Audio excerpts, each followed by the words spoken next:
Chapter 507. Gadotsi nodded. After all, they had fought for so long, and it would be unreasonable to leave now. The original team of 3, plus Karna, became a team of 4.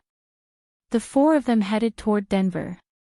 Although Karna was with them, it still couldn't stop Gadotsi's burning heart.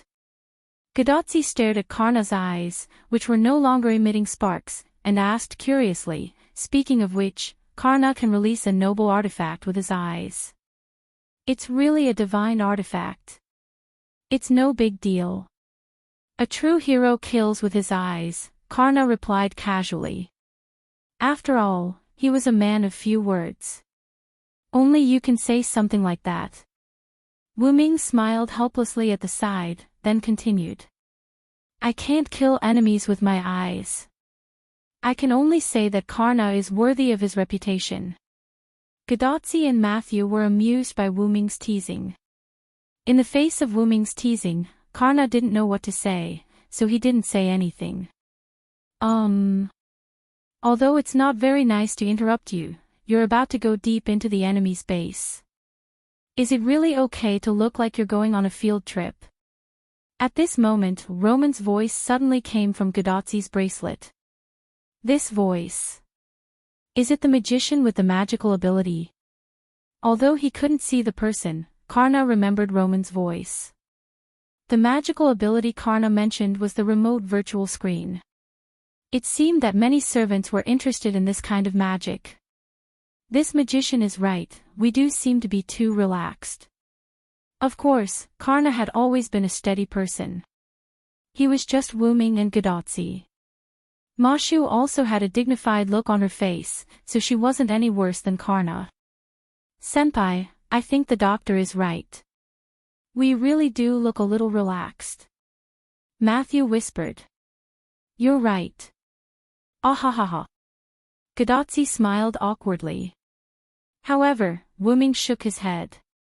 The fact that Tachika doesn't have any psychological pressure is the best support for us, so it's not wrong to relax a little. Even though Gadotsi basically didn't have the ability to provide support, plus, we look very relaxed, but haven't you noticed that the ghosts that were supposed to be attacking us are all gone? After repelling Ibaraki Boy, there were no more ghosts that came to attack Wu Ming's group. It seems that they don't think it's going to work no matter how many ghosts they send, Karna analyzed. However, compared to them not coming down to die, I'm more inclined to believe that those ghosts have all disappeared. Why do you say that? Gadotsi questioned Wu Ming's words. Yes, it's time for the genius. Suddenly, a Mona Lisa appeared beside Wu Ming and the others. Wu Ming had seen Da Vinci before, but Karna hadn't. Therefore, he was quite interested in this newcomer. Karna narrowed his eyes. He could feel that this was a servant. Da Vinci's servant. Matthew said with some confusion. Yes, it's the genius, Matthew. Roman went to the toilet. Da Vinci looked at Matthew with a smile, then began to explain. Although it's strange, the detector on my side has clearly detected that something is amiss ahead. The ahead mentioned by Da Vinci was a place like a cliff in front of them. Da Vinci's servant, but there's nothing in front. Gadotsi was also very puzzled. I forgot to mention this, Matthew. We can say that we have arrived in Denver. With that, Wu Ming walked toward the cliff. Gadotsi and the others also followed. The place where Gadotsi was located was not a cliff, but rather a flat area at the bottom of the mountain. Of course, even so, its average altitude was still 1,600 meters above sea level. A huge fortress similar to a Japanese-style ancient city is located below. That is the city of Denver. It can be said that the city of Denver is at the foot of the Rocky Mountains. I was a little worried about what to do if there was a mudslide or something. After the improvement of the genius, Chaldea's instrument has adapted to the high magic density environment. There should have been a lot of life in front of us, but after you defeated Ibaraki Boy, all those lives disappeared. Although Chaldea's instrument is used to detect magic, the magic in this world is transformed by life, so it can also detect magic. Anyway, whether they were killed or used as sacrifices, most of the ghosts in the strange city of Denver have disappeared. That is to say, the remaining magic waves belong to the servants, right? Wu Ming asked. That's right. This is a battle between heroes without their servants. Anyway, only you and Karna can participate in the battle. Matthew still has to protect Tachika. So, that's it. I still have to continue improving the instrument here. Good luck, Tachika. After that, Da Vinci cut off the communication. As expected of Da Vinci's kin. As always, he feels reliable. Gadotsi smiled awkwardly. Obviously, reliable was a derogatory term. Don't worry. I think she probably thinks that Karna and I are here, so Da Vinci can rest assured that we will protect you. You should know that both Karna and I are not simple people, Wu Ming comforted. Let me say something first. Karna raised his hand. I don't have the ability to protect others. This armor is the only thing that can protect others. However, because Sodric and I are the only combatants here, I can't easily hand over the armor to you. After all, if Karna had given his armor to Gadotsi, then he would have been much weaker than Gadotsi. After all, not only did he have to release the fatal sun wheel, but he also had to give up the golden armor to Vasvi Shakti. Without the golden armor, Karna would no longer be the invincible Karna he used to be. At that time, he would have to be like an ordinary warrior and not let himself get hurt easily. Because without the golden armor, Karna was neither invincible nor able to recover from his injuries, nor could he use the essence of the sun to heal the foreign objects in his body, so he was much weaker. You don't have to worry about that at all. Matthew is very reliable. Gadotsi said to Karna with a smile. As she spoke, she gave Matthew a thumbs up, which made Matthew's face instantly turn red. However, Matthew did not hesitate to protect Gadotsi. I won't let any senior come to any harm. Looking at Matthew's determined and powerful eyes, both Wu Ming and Karna smiled with relief. It's your blessing to have such a servant, Master. Karna chuckled. The praise made Matthew's face turn red again, and Gadotsi looked at Matthew happily. Because Matthew is my lovely junior, Gadotsi hugged Matthew as she spoke. Senpai. Wait a minute. Mashu, who was being held, could only struggle weakly. In that case, I'll lead the way first. Wu Ming nodded to Karna, Gadotsi, and Matthew, then stood at the side of the mountain. Mythical Yggdrasil. Chapter 508. Even Wu Ming knew that a town could not be built directly at the foot of a mountain, so Wu Ming did not think that others did not know about this problem. Moreover, the Denver city in front of him was completely built in Japanese style, and it was a huge city. It did not look like an ordinary city in this era. This was undoubtedly the trump card of a servant, a noble phantasm. Therefore, the way Wu Ming chose to open the way was definitely different from the usual way. Facing the Japanese city of mysteries, which only had a few servants left, Wu Ming's way of opening the way was to directly blast open the gate with his noble phantasm. With the release of his noble phantasm, Wu Ming was not in a hurry to throw out the holy spear. Instead, he held it with both hands and kept it hidden, constantly gathering mana and holy light. This huge amount of mana. Karna was a little shocked. This amount of mana was already comparable to all the mana of a first-class servant, and it was even slightly more than that. Moreover, at this moment, Wu Ming's attack was still enough to compete with Karna's solar wheel, Vasvi Shakti, in terms of explosive power. The reason why they only competed in terms of explosive power was because Karna's solar wheel, Vasvi Shakti, was an extremely special noble phantasm. It did not mean that it was only effective against gods, but it had an additional effect on gods. Moreover, if Karna released his noble phantasm and did not release it, he was afraid that his solar wheel, Vasvi Shakti, would be enough to overpower Wu Ming's attack.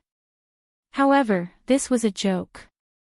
How could anyone let their enemy charge their noble phantasm? However, Wu Ming had been charging for so long, and no one came out to stop him. It seemed that his opponent really did let Wu Ming do whatever he wanted. He really did not know what his opponent was thinking. Karna was a little helpless, but he did not expect anyone to stop Wu Ming. He was just disappointed in his enemy. But then again, would the Japanese city be able to defend against Wu Ming's relic? Anyway, they would find out soon. Karna was looking forward to seeing how Wu Ming would complete the relic's relic. After all, if the noble phantasm was to explode here, he would be able to survive with his golden armor. However, Matthew would not be able to protect Gadotsi as he would not be able to activate his noble phantasm in time. Gadotsi would definitely be blown to smithereens. Just as Karna was about to take off his golden armor and put it on Gadotsi, Wu Ming finally moved. Wu Ming raised the shrunken version of the holy spear in his hand, which was white on the outside and black on the inside, in front of him. This was the effect of the holy spear being compressed to the extreme. It was so white that it was black, and it had shrunk to the extreme. The reason why he did not throw it on his shoulder like a javelin was that Wu Ming was not sure that he could control the holy spear that was about to explode in his hand. Therefore, Wu Ming put the holy spear in front of his chest as if he was holding a ceremony. Then, Wu Ming recited the oath. The next attack is the real legend. Accept the judgment. Because the name of the relic had already been recited, there was no need to release the real name again. Then, Wu Ming threw the holy spear into the sky. The holy spear, which was so white that it was almost black, penetrated the clouds. It was like some kind of attack that fell from the sky, and it flew away without a trace. Then, like a divine punishment, the sky and earth changed color. In the sky above the Japanese city of mysteries, black clouds were constantly rotating with faint thunder and lightning. The vortex in the middle began to shine like hidden thunder, which made people frown. Gadotsi and Matthew looked at this scene and were both stunned. This was a lot more than the previous battle. Of course, the servants in this Japanese city of mysteries must have noticed it too. Then, Wu Ming snapped his fingers. Pa! In an instant, white light covered the entire land. After some time, Gadotsi opened her eyes. She rubbed her eyes that were uncomfortable because of the sudden strong light. Then, Gadotsi began to look around. Matthew was holding a shield to protect Gadotsi, while Karna was in front of Matthew, using his body as a shield. Matthew did it subconsciously. He did not know that Wu Ming had calculated the range of the attack, and he did not know that the damage of the relic would not affect here. However, some of the wind swept over. That was why Karna chose to stay in front of Matthew and Gadotsi when he knew that there would be no actual harm. This move is too cruel. Gadotsi held back for a long time, and that was all she could say. Karna nodded. Wu Ming's move was comparable to his Godslayer spear. It was quite destructive. However, Wu Ming waved his hand calmly. After all, no one came out to disturb me. This is a rare opportunity. If I don't accumulate more mana, wouldn't I be sorry? That was the terrifying thing about Wu Ming's spiritual base. It did not seem to be too powerful, and it felt no different from the previous servants' bodies. However, that was not the case. The interior of this spiritual base had been carefully modified by Wu Ming, and the modification took place in the root. It could be said that if Wu Ming wanted to, he only needed to accumulate power for a day and a night, and then use the relic to self-destruct. Then, the American continent, which was the singularity, would disappear. Wu Ming completely removed the restrictions of the spiritual base in the root. In other words, as long as it was an attack that could be achieved in theory, Wu Ming could do it now. Just like the self-destruct of the American continent mentioned earlier, if there was enough mana and he could control it, Wu Ming was fully capable of destroying the singularity. Wu Ming's cheating method was not what it looked like on the surface. Of course, part of the power provided by the Holy Grail was also part of it. Although the Holy Grail had always seemed useless, it was something that the Magic King used to confuse people. How could it be so simple? After Chaldea recovered the Holy Grail, he also nervously protected it. Da Vinci also studied it very carefully. Naturally, the Holy Grail could not be underestimated. Of course, Wu Ming was here to save the singularity, not to destroy it, so he would not blow up the American continent. Gadotzi and Matthew, who had just come to their senses, smiled awkwardly after hearing Wu Ming's words. Moreover, don't underestimate this city. Although it didn't completely block it, it can still be considered to have blocked my noble artifact. Wu Ming's words stunned Gadotzi, Matthew, and Karna. Gadotzi and Matthew were surprised that the other party could actually block such a terrifying relic, while Karna was surprised that there was a city that could block a relic that was comparable to his Godslayer spear. With this thought in mind, the three of them looked at the Japanese-style city below. The originally gorgeous and dignified city had been damaged as if it had experienced a natural disaster. The outer city towers had basically collapsed, and the various pavilions and houses inside were almost completely destroyed. The entire city could be said to be in a sorry state. Only the palace-like hall in the center was still intact, but it had lost its previous gorgeous and dignified aura and color, giving a feeling that it had lost its power. Let's go. My relic only destroyed the other party's relic. I'm afraid the servants on the other side did not suffer any damage. After Wu Ming finished speaking, Gadotzi and Matthew looked at each other and nodded encouragingly. Then, let's take the Holy Grail here today. In this way, the four of them moved toward the dilapidated city. Chapter 509. Because the distance was very close, the four of them only took a few minutes to reach the gate of the city. Looking at Gadotzi, who was still trying to figure out how to contact Roman, Wu Ming smiled hopelessly. Because of Wu Ming's noble phantasm, the communication device that had been repaired was destroyed again. Because Da Vinci modified the communication device to adapt to the situation of high magic concentration, Wu Ming directly used super magic explosion on her and directly cut off the communication system. It was estimated that if they wanted to contact each other again, Da Vinci would have to further modify the device, at least to adapt it to the magic concentration of Kanzaki's atmosphere. No longer paying attention to Gadotzi, Wu Ming looked at the half-destroyed door and said thoughtfully. To be able to do this, I'm afraid the other party used the Holy Grail. Karna nodded after seeing the situation. I'm afraid that's the case, otherwise, I really can't think of any defense that can block such a catastrophic attack. However, Wu Ming smiled slightly. He really did know of a noble phantasm that could defend against any kind of damage. King Arthur's scabbard, Avalon. As someone who was familiar with the story of King Arthur and had accompanied King Arthur for half of his life, Wu Ming naturally understood the power of Avalon. True name liberation could produce an unparalleled defensive barrier that was like a layer of scales, and even the good separation sword might not be able to break it. And Avalon could also make the wearer never get hurt, and it was in a semi-invincible state. Wu Ming knew that Avalon would be accidentally lost, but because Wu Ming thought that Artoria needed Avalon more, he had always asked Artoria to carry it with her. Anyway, Avalon was not lost until Wu Ming left by himself, but from the ending, Avalon was still lost. Perhaps this was the will of the heavens. Damn it! If it weren't for the fact that Wu Ming had played his part, being a knight, how could Morgan Le Fay have been tricked by him? In a direct confrontation, Morgan Le Fay wouldn't have been able to defeat Wu Ming. Moreover, if Wu Ming's main body had appeared at that time, he would have been able to crush Morgan Le Fay with his little finger. Moreover, he wouldn't have needed any reason to do so. After all, if you provoked the origin dragon, would it need a reason to crush you? Of course not. The more Wu Ming thought about it, the angrier he got. He quickly took a deep breath and stopped thinking about it. Phew, Karna looked at Wu Ming in confusion, but didn't say anything. Ahem. Let's go in.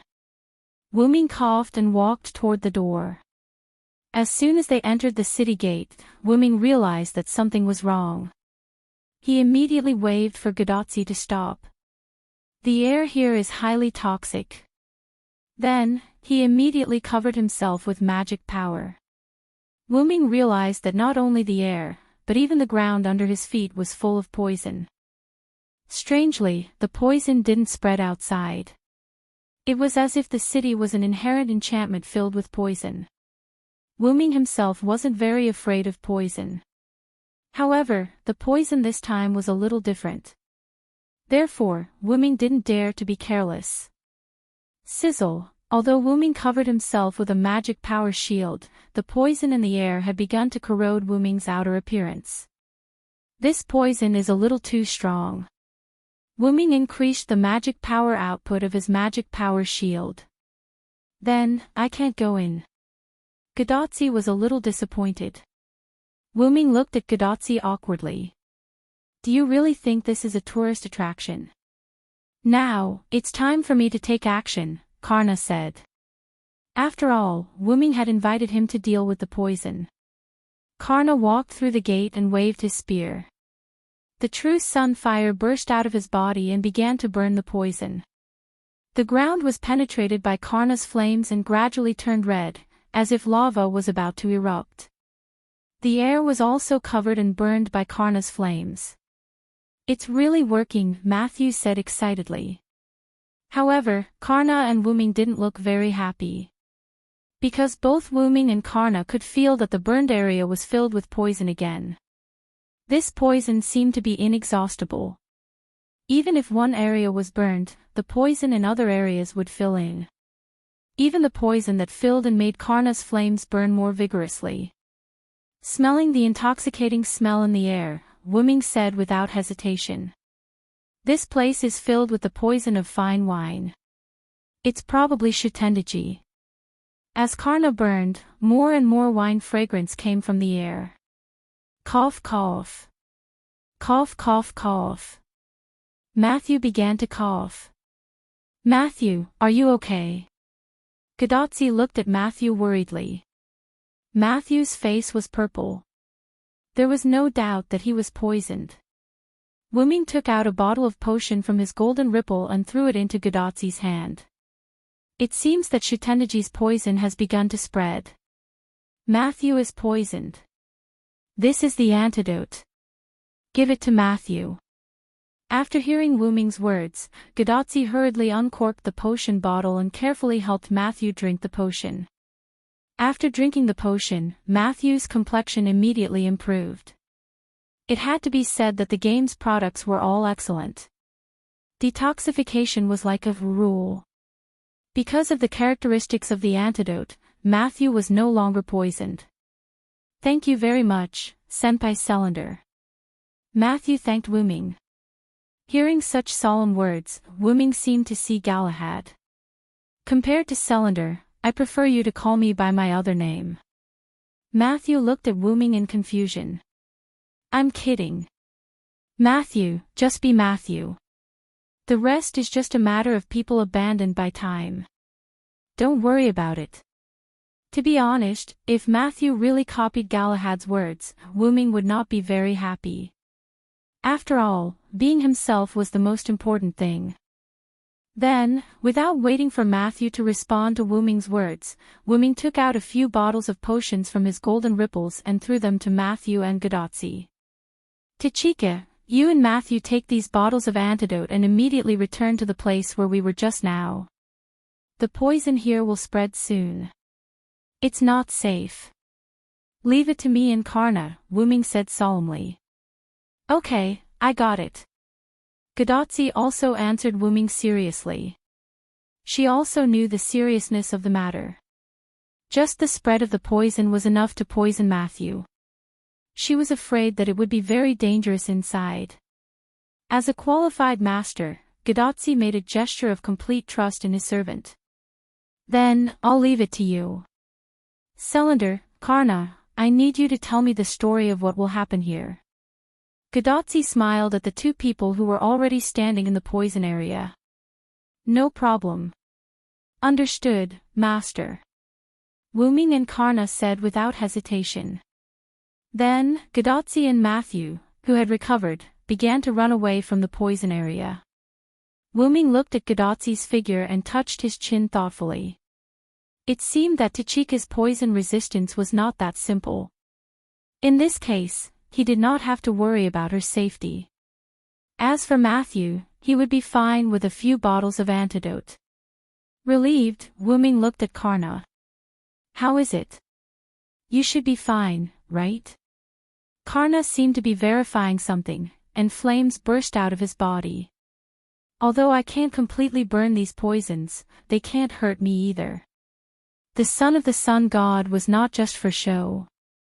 Then let's go and find out the truth of all this. Chapter 5:10. This poison that defied common sense was able to block Wuming's precious artifact. They were clearly a power, yet they knew their place. This was what they were currently puzzled about. However, there was a more important point. They had to retrieve the Holy Grail and save this era. Therefore, it would be best if they could retrieve the Holy Grail without bloodshed and without any casualties on either side. However, from Lulu's previous attack and the current poison, it was clear that the other side had no intention of making peace. It could only be said that the heroic spirits were a group of super problematic characters who were bored in the heroic spirit palace. The reason why heroic spirits were called heroes or anti-heroes was that they were different from ordinary people. And these differences had long since established their identities as problematic characters. If they met someone they liked, the other party would instantly become brothers with them. However, if they didn't like the other party, they wouldn't need any fancy reasons. Just the simple reason of not liking the other party was enough to make them fight. However, it was precisely because of this casual nature that these heroes became heroic spirits. It was also because of the personalities of heroic spirits that Gadatsi didn't show any fear on this journey to save humanity. After all, Gadatsi held the fate of humanity in her hands. However, Gadatsi wouldn't complain or be afraid because she had Matthew by her side, a companion full of personalities on the road. Cough cough. However, it was also because some heroic spirits were too individualistic that they stood on the opposite side of reason. At least, that was the case for now. Just like the female high school student in front of Wuming and Karna. Next, this road is blocked, Lulu said to Wuming and Karna kindly.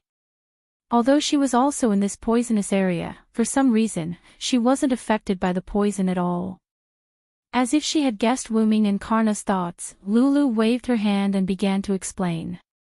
Of course, Shutendaji's poison is very strong, and it doesn't differentiate between friend and foe. I am also affected here. Of course, Wuming really didn't want to know. Then, Lulu's body slightly emitted a trace of magic, and a faint golden light attached to her body. It's all thanks to the Holy Grail. Holy Grail, Wuming could more or less guess what was going on. After coming into contact with the Holy Grail, he had temporarily gained immunity to Shutendaji's poison. Okay, then I'll leave this holy maiden, who also has divinity like you, to you, Karna. After Karna nodded, Wuming changed direction and continued to walk toward the central hall. No, wait a minute. Why did you leave just like that? Ling Lu Guzan felt helpless when he saw Wuming leave without paying attention to him. Whoosh! With the sound of the wind, Lulu dodged the spear, Karna, who was rushing to attack. You to me, Karna, you, to attack, Lulu's is to me. Lulu's to say, Karna, Lulu to attack, to kills to hit full, you, attack. Since you're an enemy, then let's fight. Karna, who had transformed into an aloof Adonis, didn't say anything else and swung his spear at Lulu again. Bang! A samurai sword emitting a golden and silver glow blocked Karna's spear. Lulu took out the Samantabhadra wisdom sword from somewhere and blocked Karna's attack. Since the Samantabhadra had already appeared, the Samantabhadra naturally appeared as well. A samurai sword emitting a golden glow floated in the sky. It was the Samantabhadra. The Samantabhadra split from 1 to 2, 2 to 4, and 4 to 8. In just a few seconds, it had split into hundreds of Samantabhadra. Then I'm going to get serious too. Take this attack, demigod hero of India. Ling Lu's previous carelessness was replaced by a solemn expression. Tenkiame, heavenly phantom rain. In an instant, hundreds of Samantabhadra fell directly in front of Karna and Lulu, causing a violent explosion. Boom! Boom! Boom! In front of him, Wuming heard the explosion behind him and glanced sideways. You should have no problem dealing with Lulu, right? Good luck, Karna. With that, Wuming sped up and ran toward the central hall. When he was almost at the front of the hall, a woman in a gorgeous blue dress that resembled a witch's costume appeared in front of Wuming, half kneeling. She had the same fox ears and tail as Lulu, but the fox in front of Wuming looked a little like a wife. However, if Wuming wasn't mistaken, she had 6 tails behind her. Although the fox looked weak, it had a lot of magic power in its body. Moreover, she had a golden glow on her body. There was no doubt that she had come into contact with the Holy Grail and obtained a temporary immunity. A second fox, in addition to your rather strong magic power, based on my guess, you should be one of the 3 great demons along with Shitendaji and Daitengu, Tamamonome. However, from what I know, Tamamonome should have 9 tails, but you actually only have 6. Saying so, Wuming looks towards the fox spirit who is standing in front of the main hall. To be honest, other than Tamamonome, Wuming couldn't think of anyone else who could have a fox spirit that was on par with Lulu. Although he was curious why she was half kneeling. Yes, I've been waiting for you for a long time, Sarandasama. As for the number of tails, it's only because I haven't recovered my strength. Tamamonome easily admitted her identity. Tamamonome seemed to be in a good mood. The 6 tails behind her swayed, and her body emitted a trace of mana. Wuming frowned slightly and said, "This familiar mana. I'm afraid you're the one who saved Ibaraki Duji." Wuming felt this magic power. It was the same magic power that appeared on the talisman paper in front of Ibaraki boy. Yes, you're right, Sarandasama. Tamamonome said with a smile. He felt that this woman was getting stranger. Wuming pondered. Then, if you can step aside, I think we can continue to talk like this. Although Wuming didn't think that she would easily step aside. After all, she was one of the 3 great monsters of Japan, the white-faced golden 9-tailed fox. Moreover, it was said that Tamamonome was actually the incarnation of the Japanese sun god, Amaterasu. Those who were related to gods were not to be trifled with. Take Ling Lu Guzan for example. Don't be fooled by her abnormal appearance. She was not someone to be trifled with. Wuming didn't think that she was a simple servant who could successfully ambush his group and survive after being blown up by his noble phantasm. At the very least, this Tamamonome and Lulu Guzan weren't as simple as they looked. After all, the most important point was that Wuming never told Tamamonome that his name was Sarinder. She must have learned about Wuming's information through some means. Wuming judged. Fortunately, she didn't know Wuming's name as the Root Dragon. Otherwise, Wuming would really be shocked. Then, just as Wuming was about to make the first move, Tamamonome spoke. Her words shocked him from another perspective. Of course, Sarandasama. Then, Wuming looked at Tamamonome with a strange and unbelievable look. Did Shitendaji know that you betrayed him? You may not know, but Shitendaji has left this hall. Wuming was taken aback. She left here, how rare. Wuming instantly thought of a possibility. Yes, it's what you think. Tamamonome said instantly. Wuming didn't enter the hall. Instead, he immediately turned around and prepared to leave. However, as if he thought of something again, Wuming stopped and turned to look at Tamamonome. I have a question, why did you tell me this news? Tamamonome seemed to have heard the question she wanted to ask, and there was a smile on the corner of her mouth. Because I want to marry you, Wuming-sama. In an instant, Wuming's eyes widened. Chapter 5:11. Wu Ming's eyes widened, showing that his heart was not calm. After Wu Ming finished releasing his noble phantasm, the sky had become cloudless. Wu Ming's eyes sharpened as he was drenched in the sudden rain of the sun. Wu Ming suddenly appeared in front of Tamamonome. Wu Ming stretched out his hand and directly grabbed Tamamonome's white neck. However, the magical power attached to Wu Ming's hand that was holding Tamamonome's neck showed that Wu Ming was not joking. Even if she was a servant, she would not be able to survive if her neck was broken. How did you know this name? Wu Ming's tone had a hint of murderous intent. That's right, Wu Ming was not surprised that she wanted to marry him, although he was a little bit concerned about it. Cough cough. Wu Ming was surprised that she knew his name Wu Ming. Even among the people who knew him, there were only a few people who knew his name Wu Ming. In addition, the 3 extra holy grails at this singularity were arranged by the Magic King. Wu Ming had to guess whether Tamamonome knew his name because of the Magic King. Or perhaps, Tamamonome was simply a thug sent by the Magic King to deal with Wu Ming.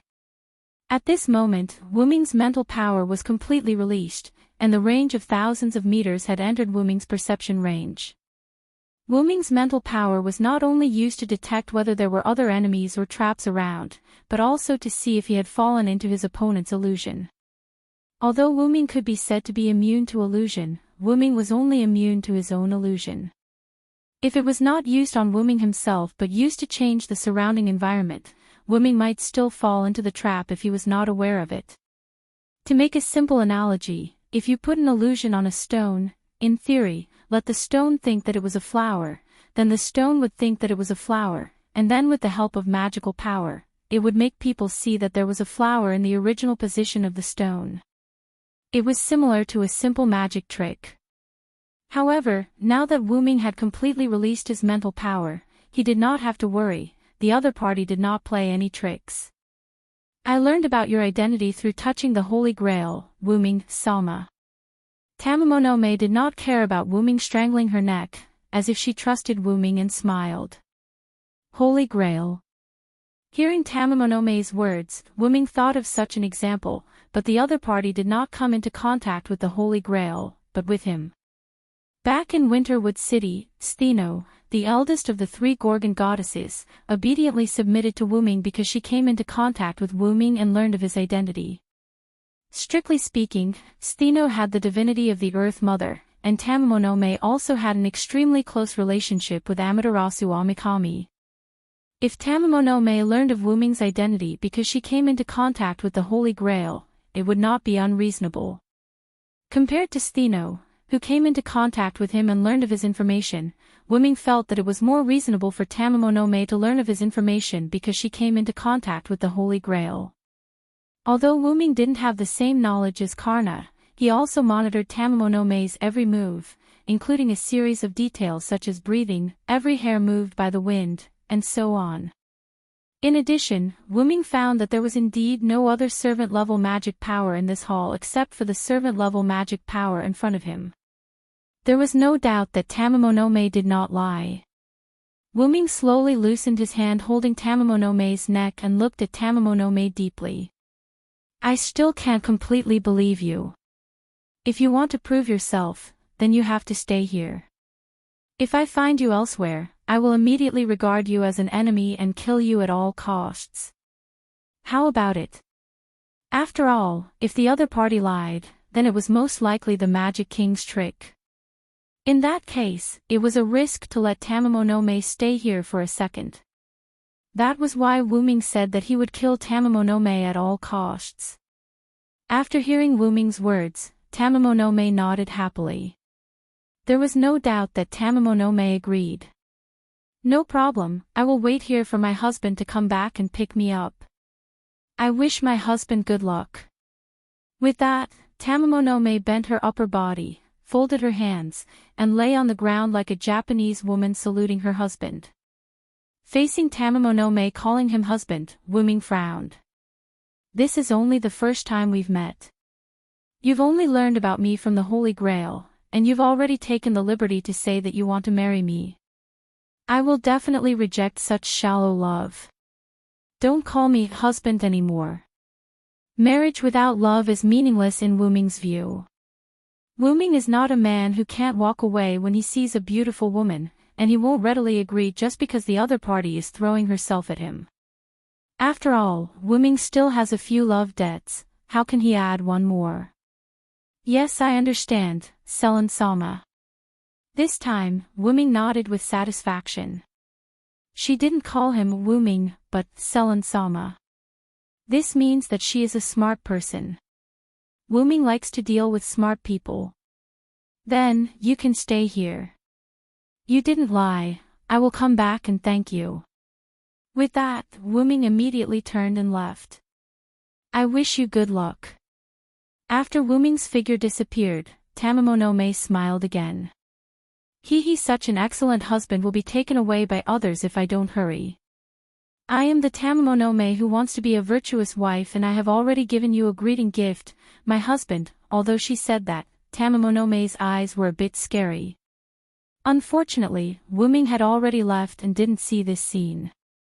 On the way back to the city gate, Wu Ming began to think about the information he collected so far. According to Tamamonome's information, as well as Wu Ming's own investigation, Shutendaji was no longer in the central hall. There were two reasons why Shutendaji set up this poison city. First, she needed to make Wu Ming think that she was in the center of the poison city. After all, if they were to fight, Shutendaji's domain would be very advantageous. However, Wu Ming forgot that last time, even after Shutendaji left, her noble artifact could still operate on its own. This time, it might be the same. Then, why did this self-operating poison city attract Wu Ming? Naturally, it was to let Shutendaji escape. This was also the second reason. The entire place was filled with magic filled with poison. Under normal circumstances, Wu Ming wouldn't be able to detect small magic movements. This way, it was very likely that Shutendaji had already escaped from the city. From Wu Ming's point of view, Shutendaji wasn't a demon who would run away before a fight even started. Not to mention, Ibaraki Duji was still here. And even if Shutendaji left, where could she go? There was only one answer, which was to find Gadatsi and Matthew outside the city. Although Shutendaji wouldn't run away because of fear, he wasn't an idiot either. He wouldn't just sit there and wait for an enemy that he couldn't defeat to find trouble with him. Thus, the wisest choice was to lead the main force away and ambush the enemy's weak point. And what if Shutendaji was the follower sent by the Magic King? Gadatsi was the only hope for humanity, at least for now. Then, as long as he eliminated Gadatsi, the Magic King wouldn't have any worries. As for why Shutendaji was so sure that only Wu Ming and Karna would come in, it could only be said that this was very likely a part of the plan. Wu Ming guessed that even if Gadatsi and Matthew came in, Shutendaji probably had a way to separate them. As expected of the leader of the Great Mountains, the son of the great god Ibaraki. His brain isn't any worse than a human's. Humans didn't have power, so they honed their intelligence. Demons had power, so they abandoned their intelligence. And as the son of the demon god, Shutendaji was very smart. Now, there was someone in front of him who was stalling for time. Shutendaji told me that even if I die today, I'll drag you here. Chapter 5:12. Ibaraki Duji said domineeringly to Wu Ming. The bone sword in his hand was faintly discernible. Although he couldn't tell if Ibaraki Duji was also immune to the Holy Grail, he was able to walk through the poison as if it didn't exist. But then again, since he lived so close to Shutendaji all year round and wasn't poisoned, he should have some sort of immunity. Who cares? There was one thing that was without a doubt, Ibaraki Duji was sent by Shutendaji to stop Wu Ming. You're quite well-mannered, Ibaraki. Wu Ming greeted Ibaraki Duji. Waha, it's alright, after all, I have something like the Holy Grail. Asterisk cough cough, asterisk shut up, you and I aren't close enough to greet each other. Ibaraki Duji laughed, but then realized that this was an enemy, so he quickly changed his attitude. No matter how he looked at it, Ibaraki Duji seemed unreliable, but no matter what, he was still the well-known Rashomon ghost, Ibaraki Duji. If that's the case, then Shitendaji must have gone to find Karna, Silence said calmly. He, Shitendaji is obviously looking for that human girl, why would he go find that terrifying son? Asterisk cough asterisk of course, it's not that Shitendaji is afraid of that guy, it's just that there's no need to understand. The son was obviously referring to Karna. Like a child, Ibaraki Duji was trying very hard to protect Shitendaji. Is that so? Thank you, Ibaraki Duji. Wuming smiled lightly, now he was sure of Shitendaji's whereabouts. On the other hand, Shitendaji who heard Wuming's thanks had a strange expression. Forget it, I don't care what you're saying, if it wasn't for that son, how could I have escaped so pathetically? Asterisk cough asterisk retreat, and I was even mocked by that son fox, damn it. Ibaraki Duji didn't realize that he had fallen into Wuming's trap, and was still throwing a tantrum. Sure enough, anything related to the sun isn't a good thing. You too. Today, let me, Ibaraki Dojo, end your light. With a roar, Ibaraki Dojo's left hand stabbed the bone blade into the ground, then raised his right hand and aimed at Wuming. Thou must experience the true appearance of us ghosts. His right arm, which had been severed by a treacherous scheme and then regained after losing it, had turned into a freak. Let's go, Hellfire. In an instant, Ibaraki Kito's right hand burned with a strange flame. It turned out that the reason why the servants liked to chant before releasing their noble phantoms was to strengthen their noble phantoms. Of course, there was also a saying that it was more handsome. Asterisk cough asterisk just as Wuming was about to release his noble artifact to receive the attack, Wuming realized that Ibaraki boy had not fully released his noble artifact. It's not over yet. Ibaraki Kito's left hand moved away from the bone sword and placed it on his right hand. There's more than just this amount of karmic fire. Let the karmic fire of the great mountains burn. In an instant, the flame on Ibaraki Kito's right arm skyrocketed, showing an extreme golden color. Ibaraki Dojo's body was completely engulfed in flames, the only thing that could be seen was that red to the point of gold, and then gold to the point of blackening. This time, Wuming did not dare to be careless. It was obvious that his opponent had combined two noble phantoms into one. Moreover, in Wuming's perception, Wuming clearly noticed that Ibaraki Kito's spiritual base was gradually collapsing. There was no doubt that this was the last noble phantoms of the fused life. Dual noble phantoms coupled with the burning of life, this was the degree of 1 + 1 + 1 greater than 3.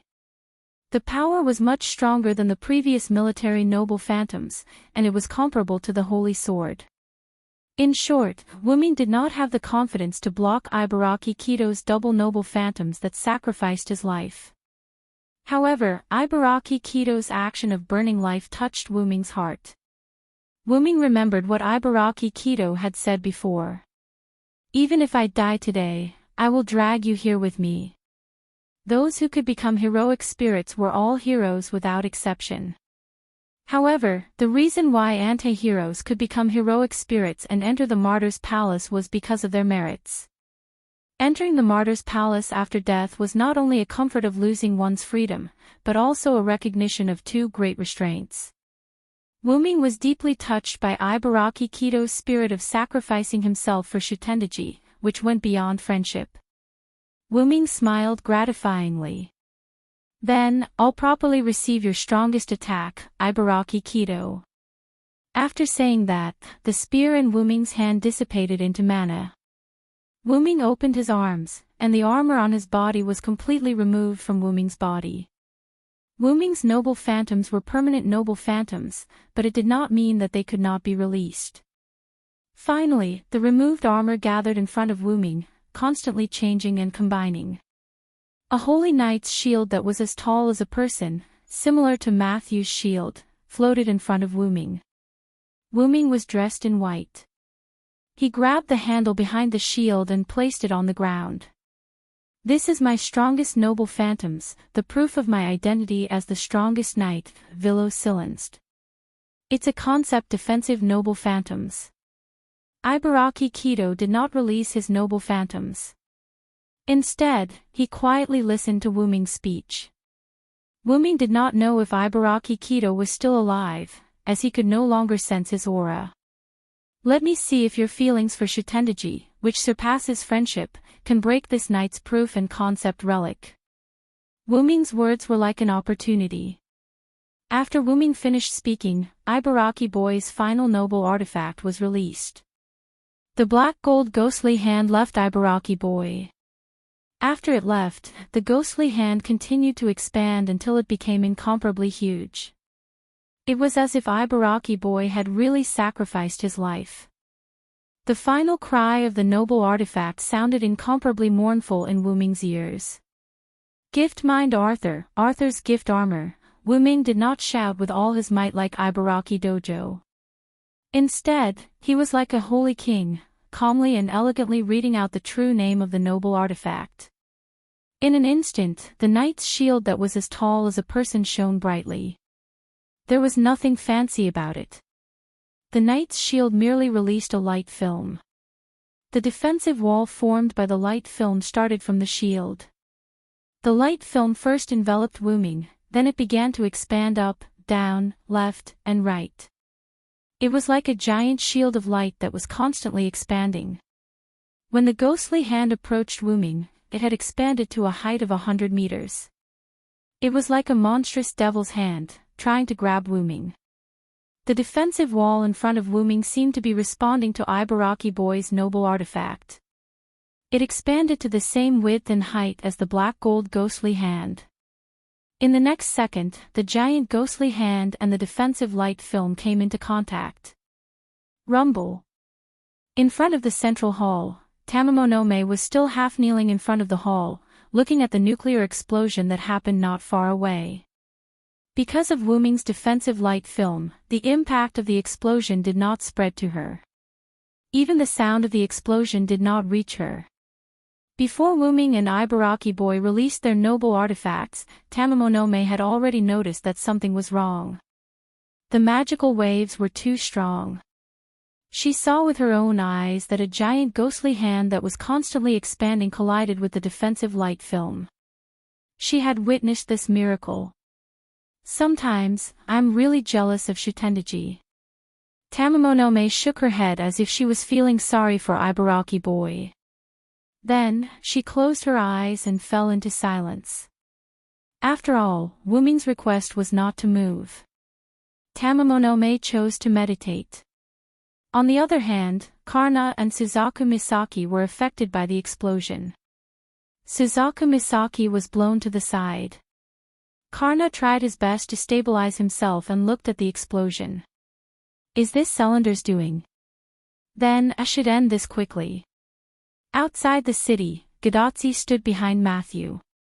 She was shocked by the huge explosion in the city. Matthew did not have the time to care about the explosion in the city. Instead, he focused on Shutendaji in front of him. However, Shutendaji was not paying attention to Matthew and Gadatsi. Instead, he was looking at the explosion. She could sense that it was Ibaraki Boy's noble artifact.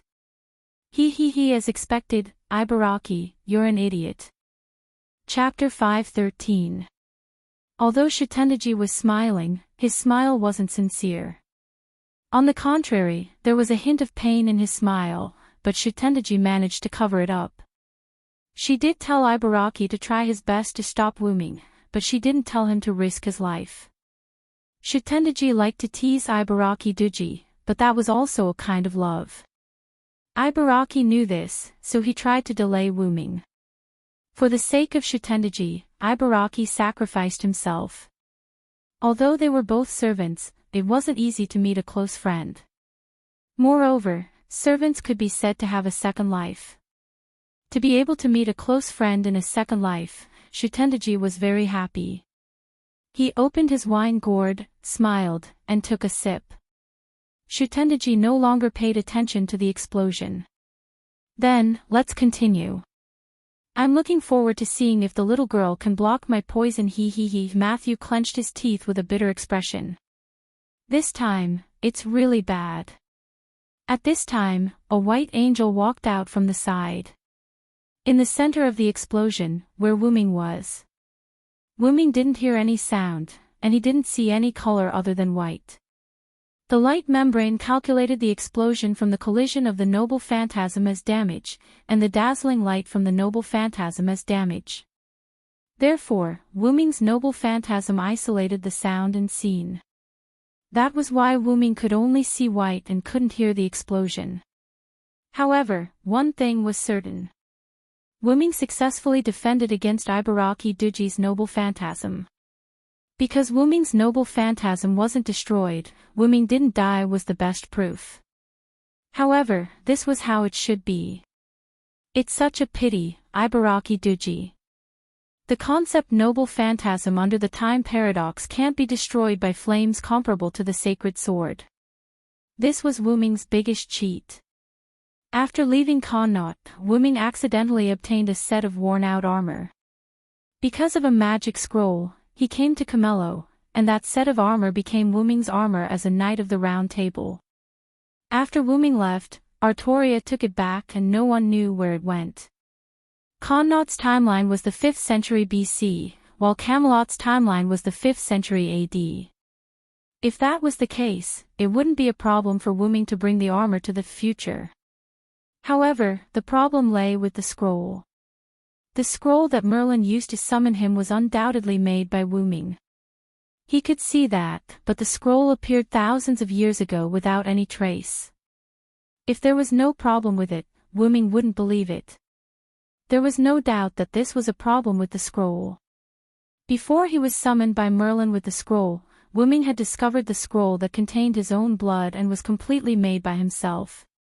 Assuming that after Wu-Ming was summoned, Merlin used the scroll that was passed down in the past to summon Wu-Ming, then who made the scroll? Wu-Ming didn't make it, but it was undoubtedly made by Wu-Ming. Wu-Ming had put the scroll in his own space, so the only possibility was the scroll used by Morgan Le Fay. Although the scroll used by Morgan Le Fay was similar to the one made by Wu-Ming, it didn't have Wu-Ming's blood. Assuming that Wu-Ming in Camelot was codenamed Present Wu-Ming, and Wu-Ming in Connaught was Past Wu-Ming. Then there was an inference. After the scroll used by Morgan Le Fay in Camelot sucked the present Wu-Ming away, it was also sucked into the space-time tunnel. There might have been a trace of blood on it. After entering the space-time tunnel, it went to the past and was found by the past Wu-Ming. Then, the past Wu-Ming was sucked away. The scroll wasn't taken away by Wu-Ming, but was passed down 1,000 years in the future, where it was used by Merlin, who then sucked the past Wu-Ming over 1,000 years in the future. The past Wu-Ming was sucked away at the same time as Merlin sucked the Wu-Ming over 1,000 years in the future. The past Wu-Ming was sucked away and became the present Wu-Ming. Wu-Ming rubbed his head, feeling a headache coming on. Looks like I'll have to investigate this thoroughly after returning to the origin. It is still possible for the soundless in the Great Root to know such a thing. After all, administrators have to be good at using their authority. Wu-Ming only used a little bit of administrator authority. Through the power of the origin and the power of the Holy Grail held by Maeve, he cheated by recreating the armor that came with the time paradox. The strength of this armor was no doubt no weaker than Avalon's. Since it was made by the origin, it must be a masterpiece.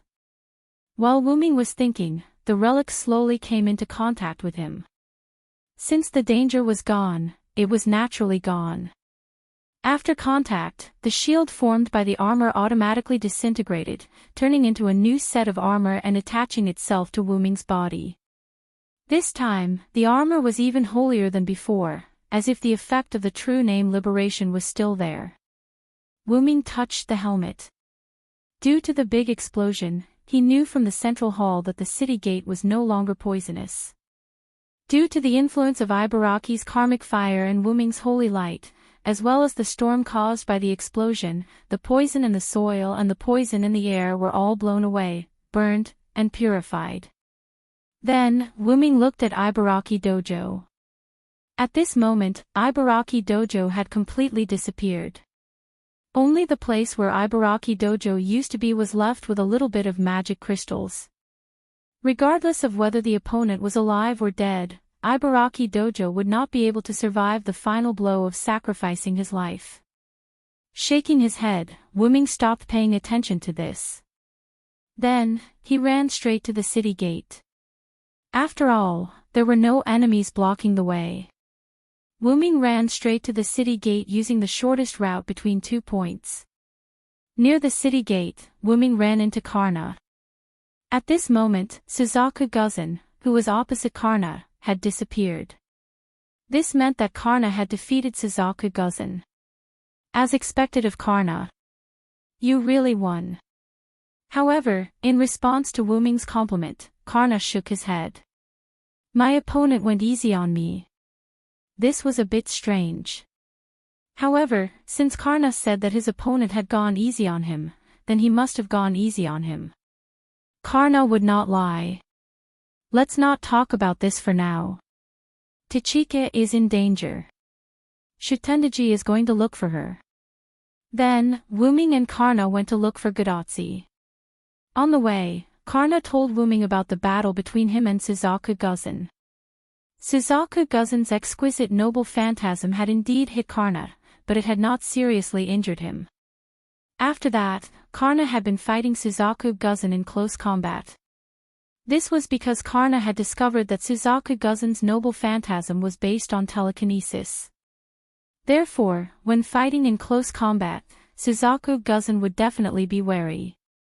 In the beginning, because Suzaku Guzan was fighting Karna in close combat, no matter how exquisite her control was, if Karna wanted to play tricks, it was very likely that a few katanas would rebound and hit Suzaku Guzan. This was the disadvantage of being too close to the enemy. Karna had been affected by Wuming and Ibaraki Doji's explosion, so he felt that he should end the battle quickly. Then, after releasing the noble phantasm, Suzaku Guzan symbolically dodged and was hit. There was no doubt that Suzaku Guzan had gone easy on him. Although he did not know why Suzaku Guzan had gone easy on him, the outcome was good. Shutendaji was the only one missing. Then, when Wuming and Karna found Gadatsi and Matthew, they found that Nightingale had appeared beside them at some point. Shutendaji, on the other hand, was drinking wine with a smile on his face. However, no matter how one looked at him, Shutendaji looked quite depressed. Chapter 5:14. When he saw that Gadatsi was fine, Wuming was relieved. It was obvious that Shutendaji didn't attack Gadatsi because of Nightingale, who appeared out of nowhere. I've failed completely this time. I don't have a good relationship with this lady. Shutendaji seemed to have given up and said to Wuming. Although Wuming didn't understand Nightingale's ability, seeing that she was a nurse, he guessed that her noble phantasm should be something like healing or purification. And from Shutendaji's current expression, it could be seen that Nightingale's ability completely restrained her. That's true, Shutendaji.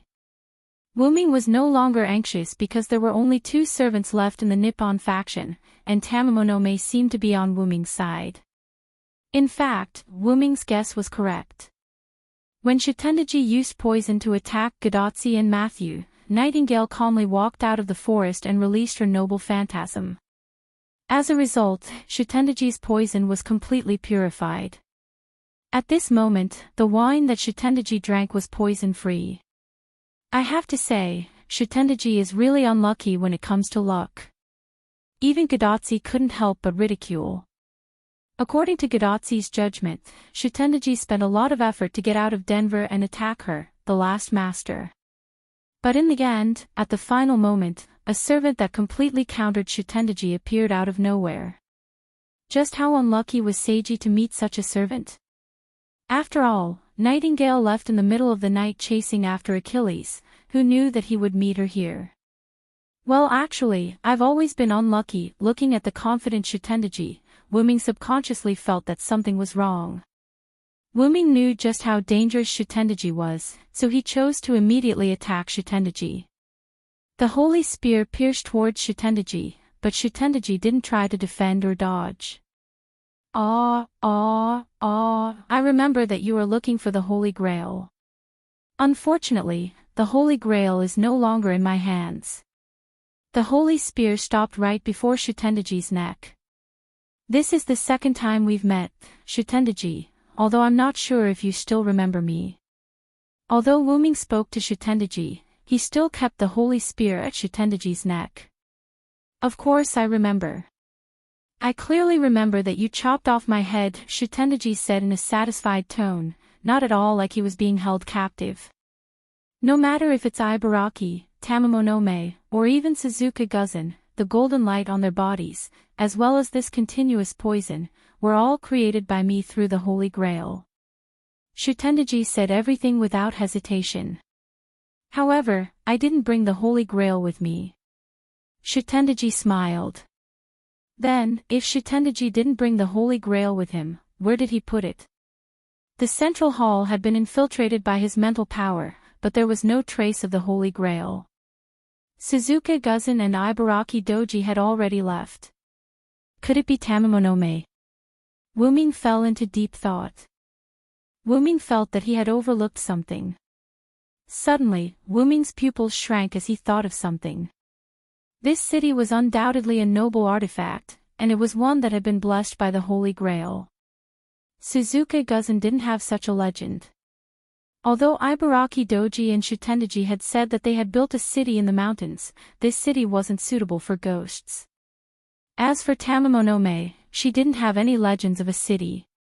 In that case, there must be a hidden follower, and this city must belong to that follower. Shutendaji seemed to have seen through Wu Ming's thoughts and smiled. That's right, I gave the Holy Grail to the owner of this city after all. I didn't plan to go back, Shutendaji smiled. However, this smile was quite familiar to Wu Ming. It was the same smile that Shutendaji had before he left in the Winterwood City. Puchi, Wu Ming stabbed his spear into Shutendaji's neck, but Shutendaji smiled. She was disappearing bit by bit. Although Shutendaji couldn't speak because Wu Ming had pierced his throat, Wu Ming was able to read Shutendaji's words through the shape of his mouth. I'll be waiting for you in Himeji City then. Shutendaji turned into magic and dissipated. Rumble, suddenly, the earth began to shake violently. Matthew supported Gadatsi, who almost fell. Karna and Nightingale looked behind Wu Ming. Wu Ming turned around and looked at the huge Denver City, or Himeji City. In the second half of Himeji City, a huge pillar rose from the ground. Countless eyes were inlaid on this huge pillar of flesh, turning and blinking from time to time. It was very terrifying. That's a demon god pillar. Gadatsi cried out in surprise.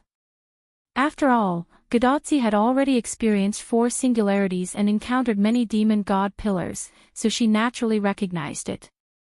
Nightingale and Karna were also shocked. After all, the aura emitted by the huge pillar of flesh in the distance was a bit terrifying. While everyone was surprised, Wu Ming shook his head helplessly. I was tricked by Shutendaji again.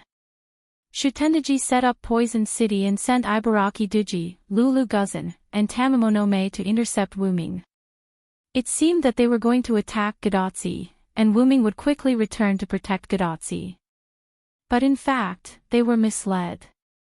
With this plan, Wu Ming and others were transferred away, giving the servant at the back of Himeji City an opportunity to summon the demon god pillar. However, according to Shutendaji's words, I'll be waiting for you in Himeji City. It was very likely that this demon god pillar was controlled by Shutendaji. This also proved why it took so long to summon the demon god pillar, because it needed Shutendaji's consciousness to be stored in this huge pillar of flesh. Sure enough, it confirmed Wu Ming's thoughts once again. Even if Shutendaji left, he must have left me a lot of trouble. Karna, you stay with Matthew and Nightingale to protect Tachika. I'll go meet that guy. Wu Ming said to Karna. Karna didn't speak, just nodded, and then stood beside Gadatsi. Although Gadatsi always had Matthew by her side, she couldn't guarantee that she could completely protect some powerful servants. Just like Shutendaji just now, Matthew found it a little difficult to defend against the pervasive poisonous gas. Also because of guilt, Matthew didn't speak, but obediently stayed by Gadotzi's side. Gadotzi, on the other hand, seemed to be in a bad mood. "That's the demon god pillar, how can I let you go alone?" Gadotzi mercilessly rejected Wu Ming's proposal. Although Matthew didn't speak, the worry in his eyes was still seen by Wu Ming. Wu Ming stared blankly, then laughed. "Don't worry, didn't I say, I'm not an ordinary servant?" Wu Ming smiled and comforted the two. But Gadotzi still didn't agree, and wanted to refute. "Trust me, you and Matthew staying here will make me feel more at ease." Wu Ming looked at Gadotzi and Matthew firmly. It wasn't that the two of them were burdens, well, in fact, it was a little bit. Cough cough. The most important thing was that Wu Ming believed that the demon god pillar was controlled by Shutendaji.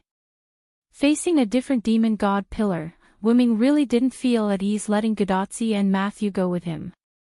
And with Wu Ming's strength, it wouldn't be too difficult to deal with the demon god pillar with some effort. It was also because of this that Karna agreed to stay and let Wu Ming go to the battlefield alone. Although the two of them seemed to be tied in the previous battle, Karna knew that he couldn't beat Wu Ming, who cheated. Since that was the case, he had enough strength on the battlefield, so he was responsible for protecting Gadotzi. In the end, Gadotzi and Matthew nodded and chose to believe in Wu Ming. Wu Ming realized that one of them was missing. Where did Nightingale go? Gadotzi and Matthew also realized that Nightingale was missing. At this time, Karna, who was loyally acting as a weapon, spoke. "As for the nurse, she ran toward the demon god pillar while you were talking." As expected of the obedient Karna. "If you don't ask, he won't say." Wu Ming rubbed his forehead with a slight headache. Chapter 5:15. At the back of Jilu City, the huge tentacle-like demon god pillars were wriggling about. The eyes on the demon god pillars would turn from time to time, blinking, looking particularly terrifying. A strange sound came from the demon god pillar. It was a sound that humans and even servants could not make. This was the unique cry of the demon god pillars. Along with the demon god pillar's cry, dense purple fog was emitted from the demon god pillar's eyes. The purple mist didn't move fast, but it was very powerful. The first half of the Holy Grail enhanced version of Jilu City was basically destroyed by Wu Ming and Ibaraki's noble artifacts. However, the second half of Jilu City was still intact because of Wu Ming's noble artifacts. When the purple fog emitted by the demon god pillars came in contact with the palaces and pavilions of Jilu City, the moment it came in contact with them, those palaces and pavilions were immediately corroded. It was like a deadly poison. Although the purple fog moved slowly, because it didn't encounter any resistance, gradually, the buildings in the back half of Jilu City, with the demon god pillars as the center, melted away. Taking a closer look, nearly half of the buildings in the back half of Jilu City had been corroded and melted away. The melted buildings were like ordinary water that blended into the ground. Although the ground wasn't decayed, the gradual blackening of the ground proved that it didn't escape the corrosion of the poison. Nightingale pledge, I will eradicate all poisons and all harmful things, in an instant, along with the release of the true name of this precious artifact. A part of the purple mist in front of the demon god pillar disappeared, including the ground that had already turned black. The ground returned to its original color. Not only that, but there were also signs of sprouting on the ground that was covered by the relic. Oh, it's your nurse again. We really don't get along well. At this moment, Shutendaji's voice came from the demon god pillar.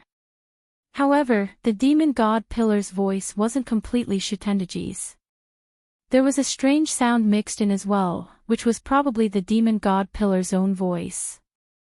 Without a doubt, Wu Ming's guess was correct. However, Nightingale did not answer demon god Shooting's question. Instead, she tried her best to unleash her noble artifact. Nightingale's noble phantasm, I will eradicate all poisons, all harmful things, forbidden phantasm, was an area with Nightingale as the center. It could nullify all poisons and attacks. This noble phantasm was a concept noble phantasm.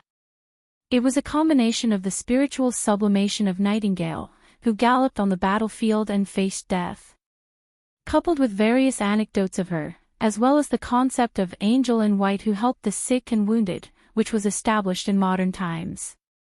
It was proven that a concept relic had an advantage over a physical relic. It was a grade C+ anti-army relic. I will eradicate all poisonous and harmful creatures. The territory that it displayed was like an invincible holy territory. There was no poison or harm at all. The surrounding purple fog surged violently into this area, intending to corrode it. However, no matter how much of it there was, it was useless. The poison that entered was completely eliminated by this precious artifact. As this noble phantasm was centered around Nightingale, while Nightingale was unleashing her noble phantasm, she was constantly moving towards demon god Shutting. However, as the range of the noble phantasm was not very large, the moving Nightingale had already seen such a scene. Amidst a large expanse of purple mist, a circle without any purple mist was moving towards the most important sky pillar. It gave off a feeling of a mantis trying to stop a chariot and overestimating its own capabilities. However, that was the truth. Looking at Nightingale who was moving towards him with all her might, demon god Shutting laughed. He he he. If it was the previous me, you would indeed be my nemesis. However, this is a demon god pillar, Miss Nurse. The moment demon god Shutting finished speaking, an even thicker dark purple fog emerged from behind the demon god pillar.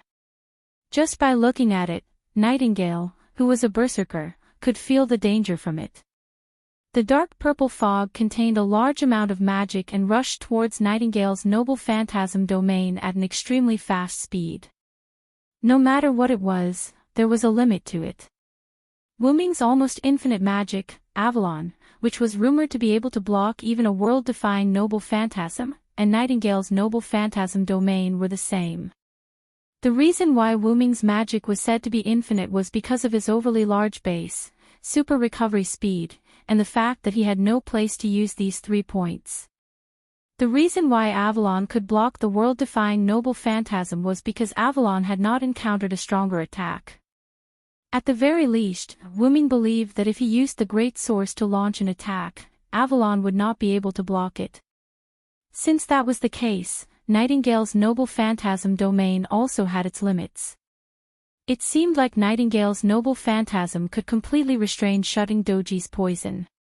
However, if it encountered a large amount of poison that could not be eliminated in time, or if it was not poison but a powerful magic attack, Nightingale's noble phantasm domain might not be able to eliminate it completely.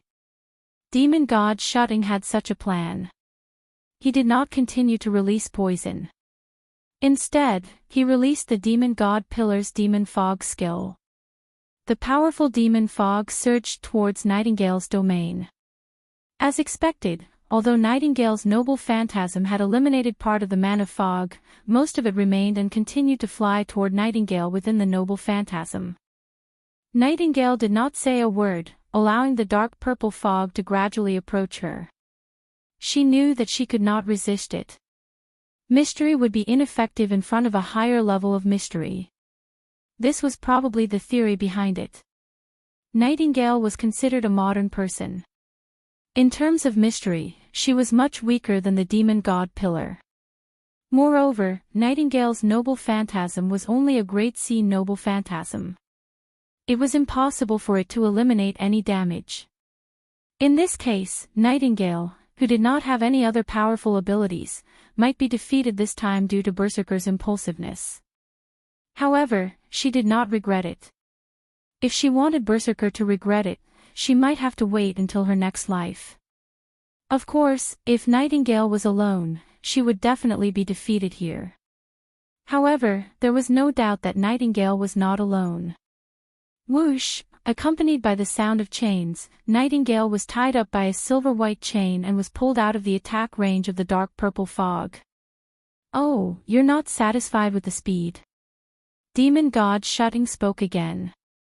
After all, no matter if it's Shutendaji or the demon god pillar, they're all my enemies, Wuming replied demon god shutting calmly as he kept the pseudo-heavenly lock back into the golden ripple.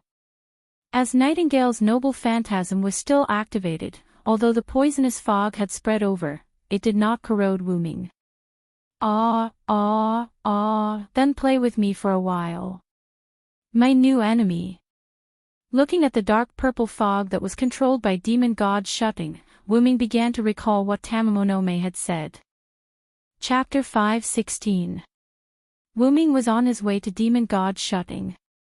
When Wuming passed by the central great hall, he discovered that Tamamonome was still sitting on the platform in front of the hall, not moving at all.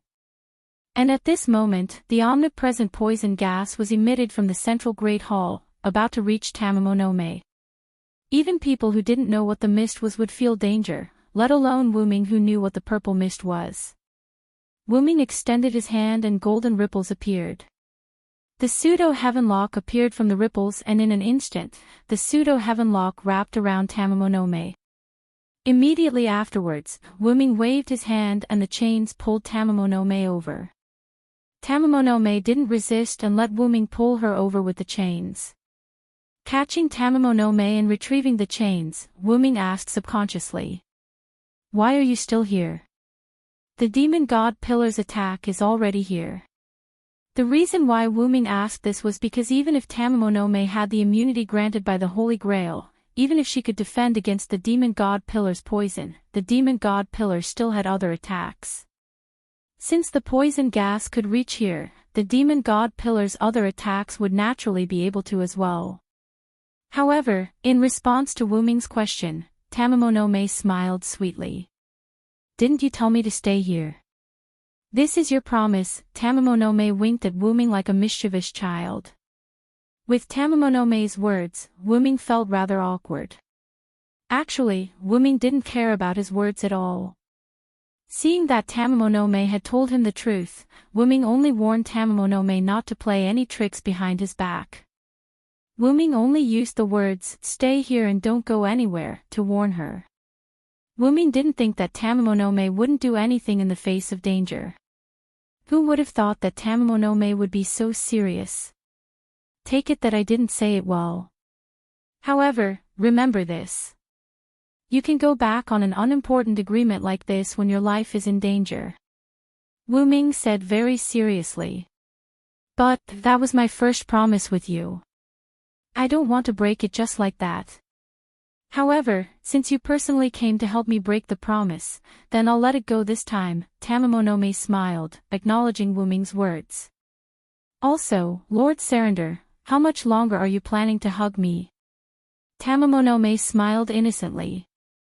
Wuming's expression turned awkward, and he quickly put down Tamamonome. After using the pseudo-heaven lock to pull Tamamonome over, Wuming withdrew the heaven lock. Wuming then hugged Tamamonome like hugging a cat. Speaking of which, hugging Tamamonome was no different from hugging a cat, cough cough, back to the main topic.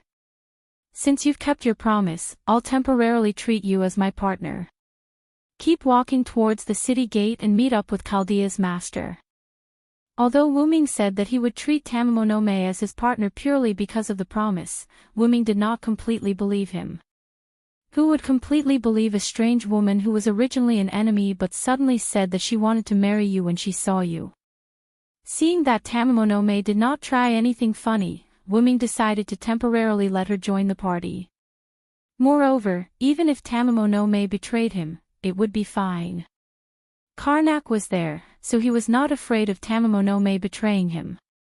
Tamamonome nodded regretfully, as if she was unhappy that she did not become his wife.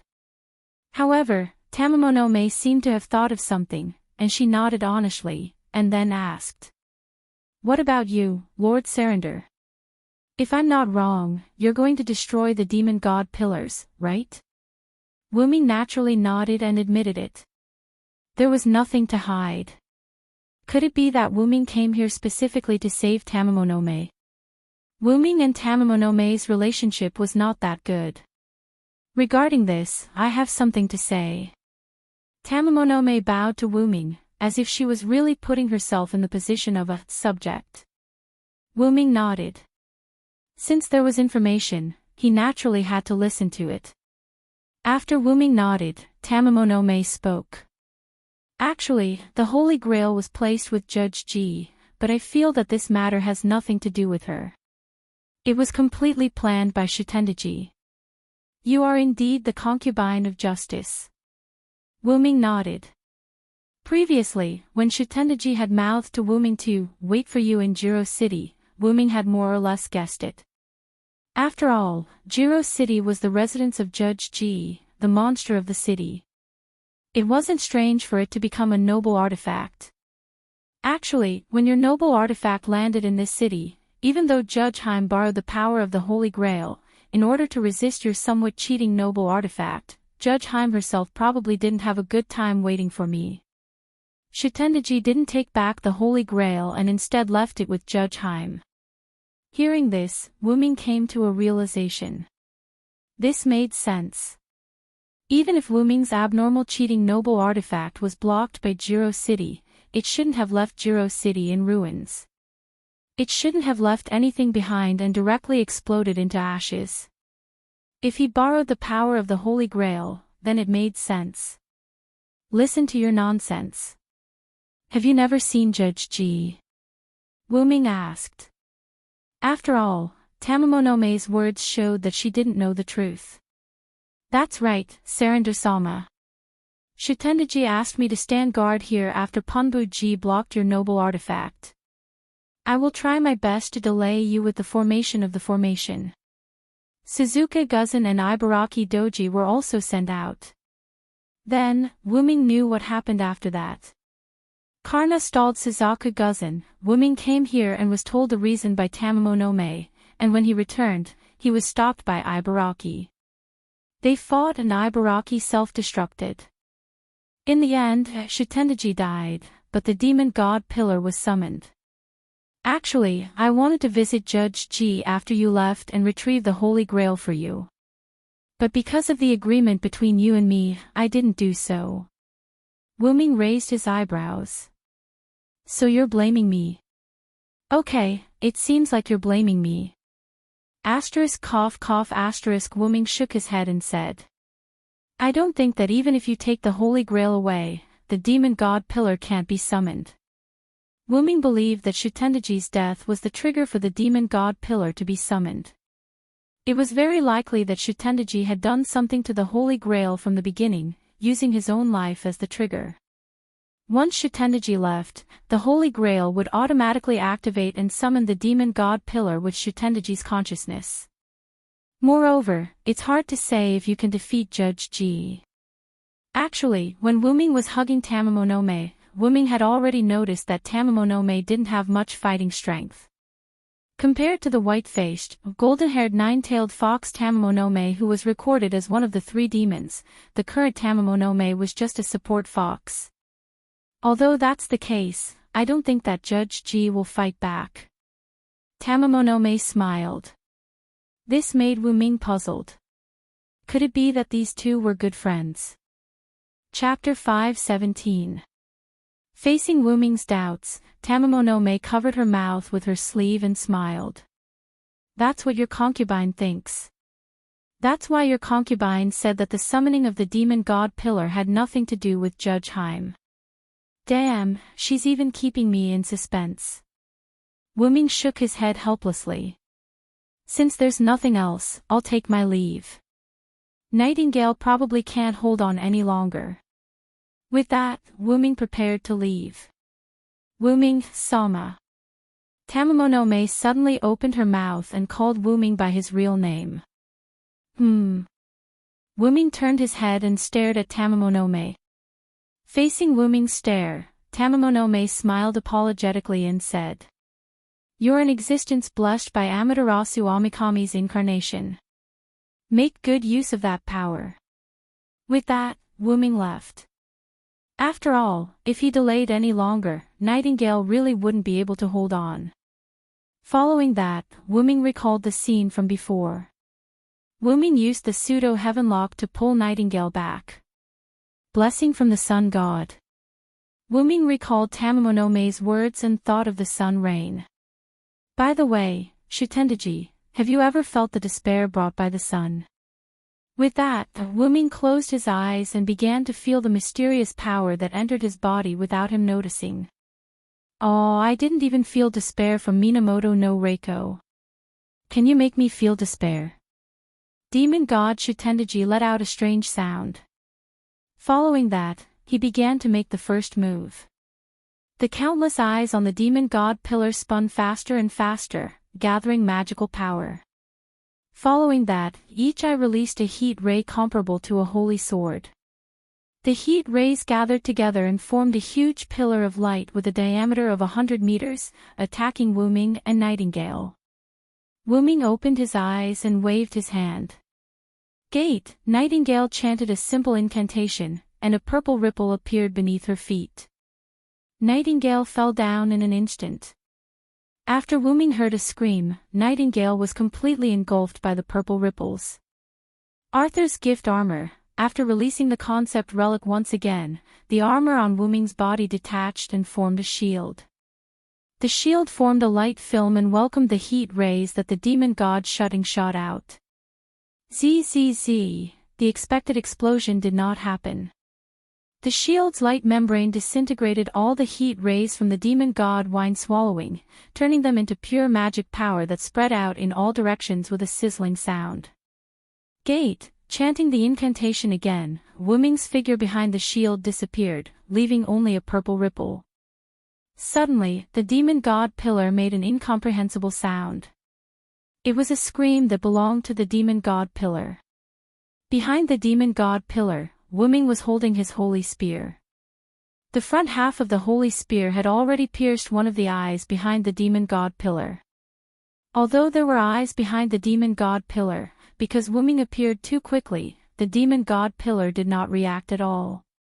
As for how Wuming came over, the purple ripple that was slowly closing behind Wuming became a powerful explanation.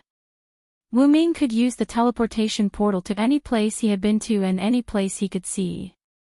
Wuming pulled the holy spear out of the demon god pillar's eye, jumped back, and left the demon god pillar's body.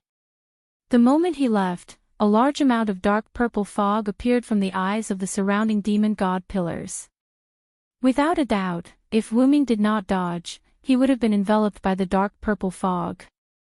Without the protection of his armor, Wuming did not dare be careless.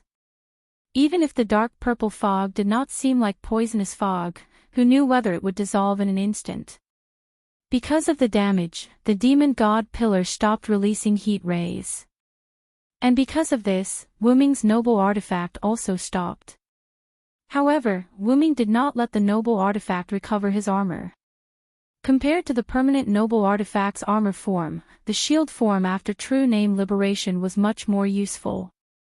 However, it was unable to move in time. The demon god Jiao Tun naturally noticed that the shield did not arrive at Wuming's side in time. Immediately, the eyes behind the demon god pillar began to revolve violently. Along with the condensation of magic, heat rays were also released. The target was naturally Wuming, who was behind the demon god pillar. Gate, the shield that appeared from the purple ripple blocked the demon god pillar's attack. Although the shield itself was unable to come over in time, Wuming had a way to make the shield come over. The teleportation gate that Wuming used to teleport behind the demon god pillar was not closed. Wuming expanded it and opened another teleportation gate in front of him. Naturally, the shield could come over. Next, Wuming used the teleportation gate to launch a sneak attack on the demon god pillar. The demon god pillar attacked Wuming, while Wuming used the teleportation gate to block the damage. Although it seemed like Wuming had the advantage, that was not the case. Because Wuming had the concept noble artifact, the demon god pillar was unable to hurt Wuming. However, Wuming's attacks were also ineffective against the demon god pillar. Wuming stabbed in different places with his spear. However, after stabbing, the demon god pillar's powerful body would heal his injuries. One was the dragon of Origin's spiritual base, while the other was the demon god pillar controlled by Shutendaji. Both of them were life forms with a high degree of mystery. This created a very awkward situation. Wuming could not hurt the demon god Shutendaji, while the demon god Shutendaji could not hurt Wuming. "Ah, your tortoise shell is really tough." Shutendaji was not upset at all. "Your recovery ability is not bad either, demon god Shutendaji." Wuming replied. He, since that's the case, I won't play with you anymore." After demon god Shutendaji finished speaking, the huge demon god pillar began to move towards Gadatsi. She was not prepared to fight this unsolvable battle with Wuming. She was prepared to get rid of the most important person. Wuming would definitely not allow that. Once again, he used the teleportation gate to arrive at one of the demon god pillar's eyes and stabbed with the holy spear. The demon god pillar was already used to having its eyes pierced, and because Shutendaji was not prepared to pay attention to Wuming, the demon god pillar did not move at all. However, Wuming smiled. "Found it." Wuming said before that he wanted Shutendaji to experience the despair brought by the sun, and closed his eyes to feel the blessing of the sun rain. Naturally, he would not play such a boring game with demon god Shutendaji. The reason why Wuming kept stabbing the demon god pillar was actually to find the holy grail inside the demon god pillar. Wuming did not think that the summoned demon god pillar would put the holy grail aside and not devour it. It could be said that without the holy grail, the demon god pillar's strength would definitely decrease. However, Wuming did not want to take out or destroy the holy grail. At this moment, a large amount of black fog suddenly enveloped Wuming. This was a magic corrosive fog that was even purer than the dark purple fog from before. "Oh, I already knew that you were looking for the Holy Grail. You should thank me, I let you find it on purpose." Shutendaji's mocking voice could be heard. After all, Shutendaji was not an idiot. He guessed what Wuming was thinking, so he set up this trap to make Wuming fall into it. "Of course I knew that this was a trap. After all, if it was you, it would be impossible for me to find the Holy Grail, so I took the initiative to jump into this trap." Wuming's voice came from the black fog, and it was a rather spirited voice. It did not sound like it was being corroded at all. "After all, only this way can I release my authority." Chapter 5:18.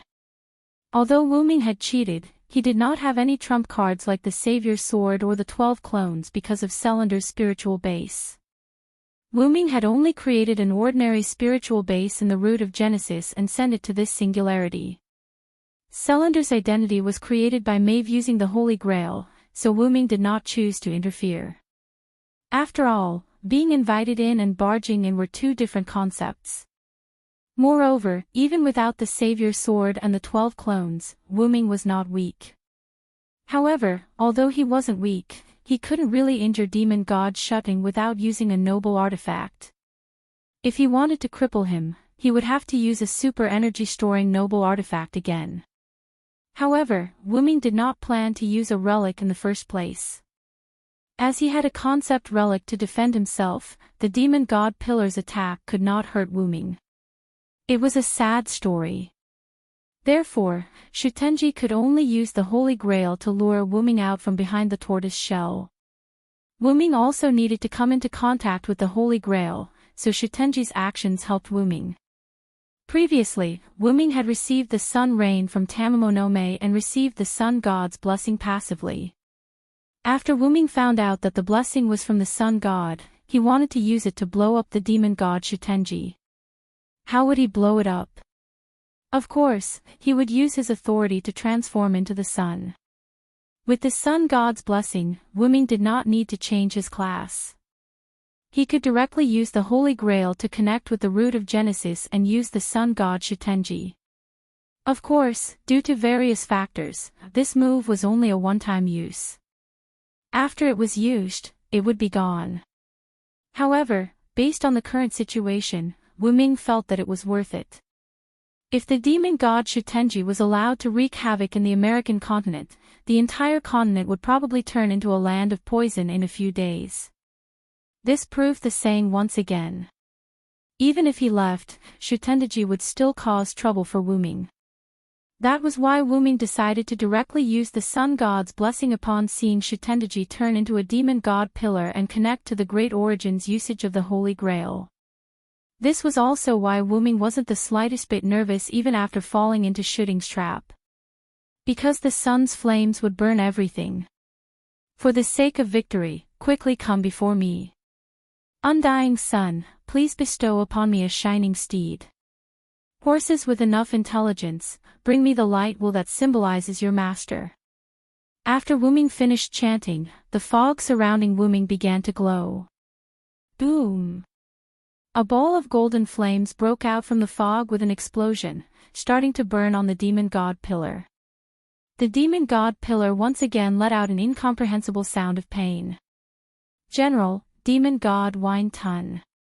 Immediately afterwards, the golden flames instantly covered the entire demon god pillar. A strange scene appeared in G Road City. The giant pillar burning with golden flames kept twisting, as if trying to get rid of these deadly flames, but it couldn't get rid of them. A deep sense of powerlessness came from this flame pillar. Amaterasu. On the hillside outside G Road City, Tamamonome looked at this scene and said softly, "Ha! Caster, what did you say?" Gadatsi, who was standing beside Tamamonome, asked doubtfully. "Nothing, Master Sama." Tamamonome smiled and covered it up. Gadatsi didn't ask again, but focused on the giant flame pillar. Just now, the burning of the demon god pillar made Gadatsi shout. She was very excited, and now she calmed down. Nightingale, who was teleported by Wuming to Gadatsi's side, saw that the virus was about to be finished and relaxed a lot. Amaterasu. Karna said faintly. He heard Tamamonome's words. Matthew and Karna, two people, one on the left and one on the right, stood beside Gadatsi and Tamamonome. The former was guarding his senior, and the latter. It seemed that because of the sun attribute, Karna had a good impression of Tamamonome. At least, he could talk to her and wouldn't ignore her. Of course, Tamamonome was also very interested in this same kind. As long as it was related to the sun, it was a good thing. Immediately afterwards, the golden flames slowly disappeared, and the huge demon god pillar disappeared along with it. There was no doubt that the demon god pillar disappeared. With Wuming's power, the sun incarnation disappeared, just like Lev in the Winterwood City.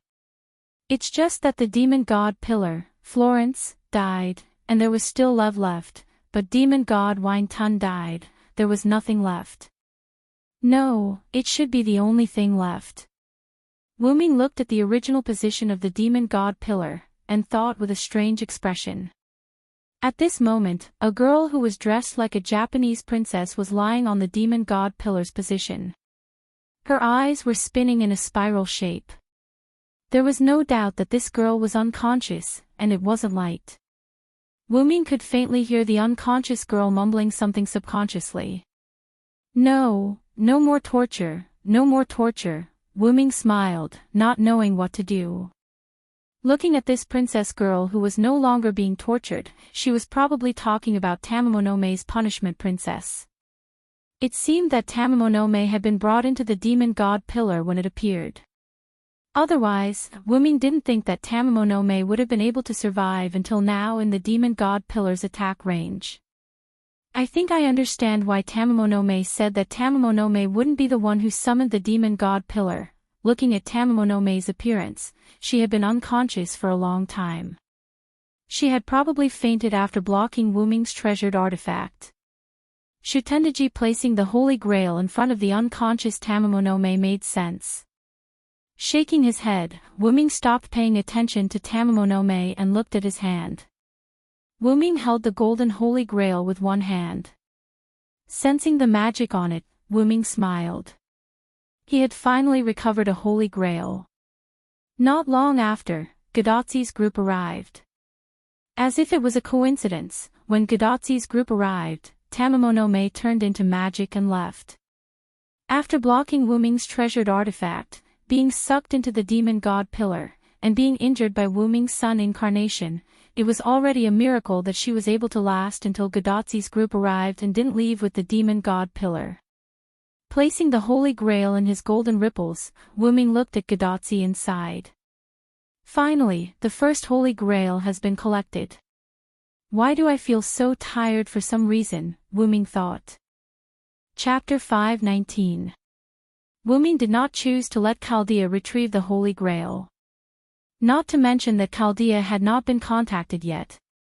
Moreover, even if Wu Ming was contacted, he would not easily hand over the Holy Grail that he had just obtained to Chaldea's group. It was not that Wu Ming was greedy, but because Wu Ming was worried that the Holy Grail newly created by the Magic King would have some kind of trap. Wu Ming did not think that the Magic King's game would be so simple with only a few forces. However, it seemed that for the current Gadatzi and others, the 5 forces were indeed difficult. However, to Wu Ming, the current chaotic battle between the 5 forces did not pose much of a threat. Although he did not know why the Magic King did not appear in person, even so, he could not do anything to Wu Ming. After all, it was not his main body. However, the Magic King who did not appear gave Wu Ming a feeling that there was something more important that he could not come. However, when they were in the underground of London, the Magic King said to Gadatzi and others that as long as they did not open all 7 singularities, they would not be a threat to him at all. Just like how ordinary people would not care whether ants could hurt them, whether it was 1 ant or 7 ants, it was all the same. According to the Magic King, only when all 7 singularities were saved, would he take the initiative to kill Gadatzi and others. During this time, Wu Ming did not think that the Magic King would sit in front of the TV and eat popcorn while watching Gadatzi and others take risks. Then there was no doubt that the Magic King also had something to do. However, because of Wu Ming's intervention, Wu Ming was not sure whether the Magic King really did not eat popcorn and sit in front of the TV to watch what happened at this singularity. In any case, these new Holy Grails did not make Wu Ming feel at ease, so Wu Ming and Gadatzi agreed that the Holy Grails that they obtained later would be temporarily guarded by him. Wu Ming and others walked out of Jiro City and began to move towards Riverton in the north. Jiro City did not seem to be a noble phantasm that would disappear with the servants. The Japanese forces were destroyed, and the Holy Grail was recovered by Wu Ming, but Jiro City was still there. It was still the same ruins, or even worse, razed to the ground. Let's not talk about the collision between Wu Ming and Ibaraki Boy's noble artifacts. The demon god pillars, poisonous fog and all kinds of destruction were enough to destroy Ji-Wei City, which had lost its defenses due to Ji-Ji's coma and overload. Wu Ming guessed that Shutendaji, because of this, he used the Holy Grail to summon the summon monsters to leave the summon monsters, leaving only the servants. Wu Ming Doji. Gadatzi, Matthew, and Nightingale was to be in the middle was to the rears. In this way, Wu Ming Doji's group did not move fast, and it could even be said that they were moving slowly. After all, they had just won a battle, and there was no need to be too anxious, so Wu Ming Doji's group of 6 walked slowly. In fact, it was also to take care of Gadatzi.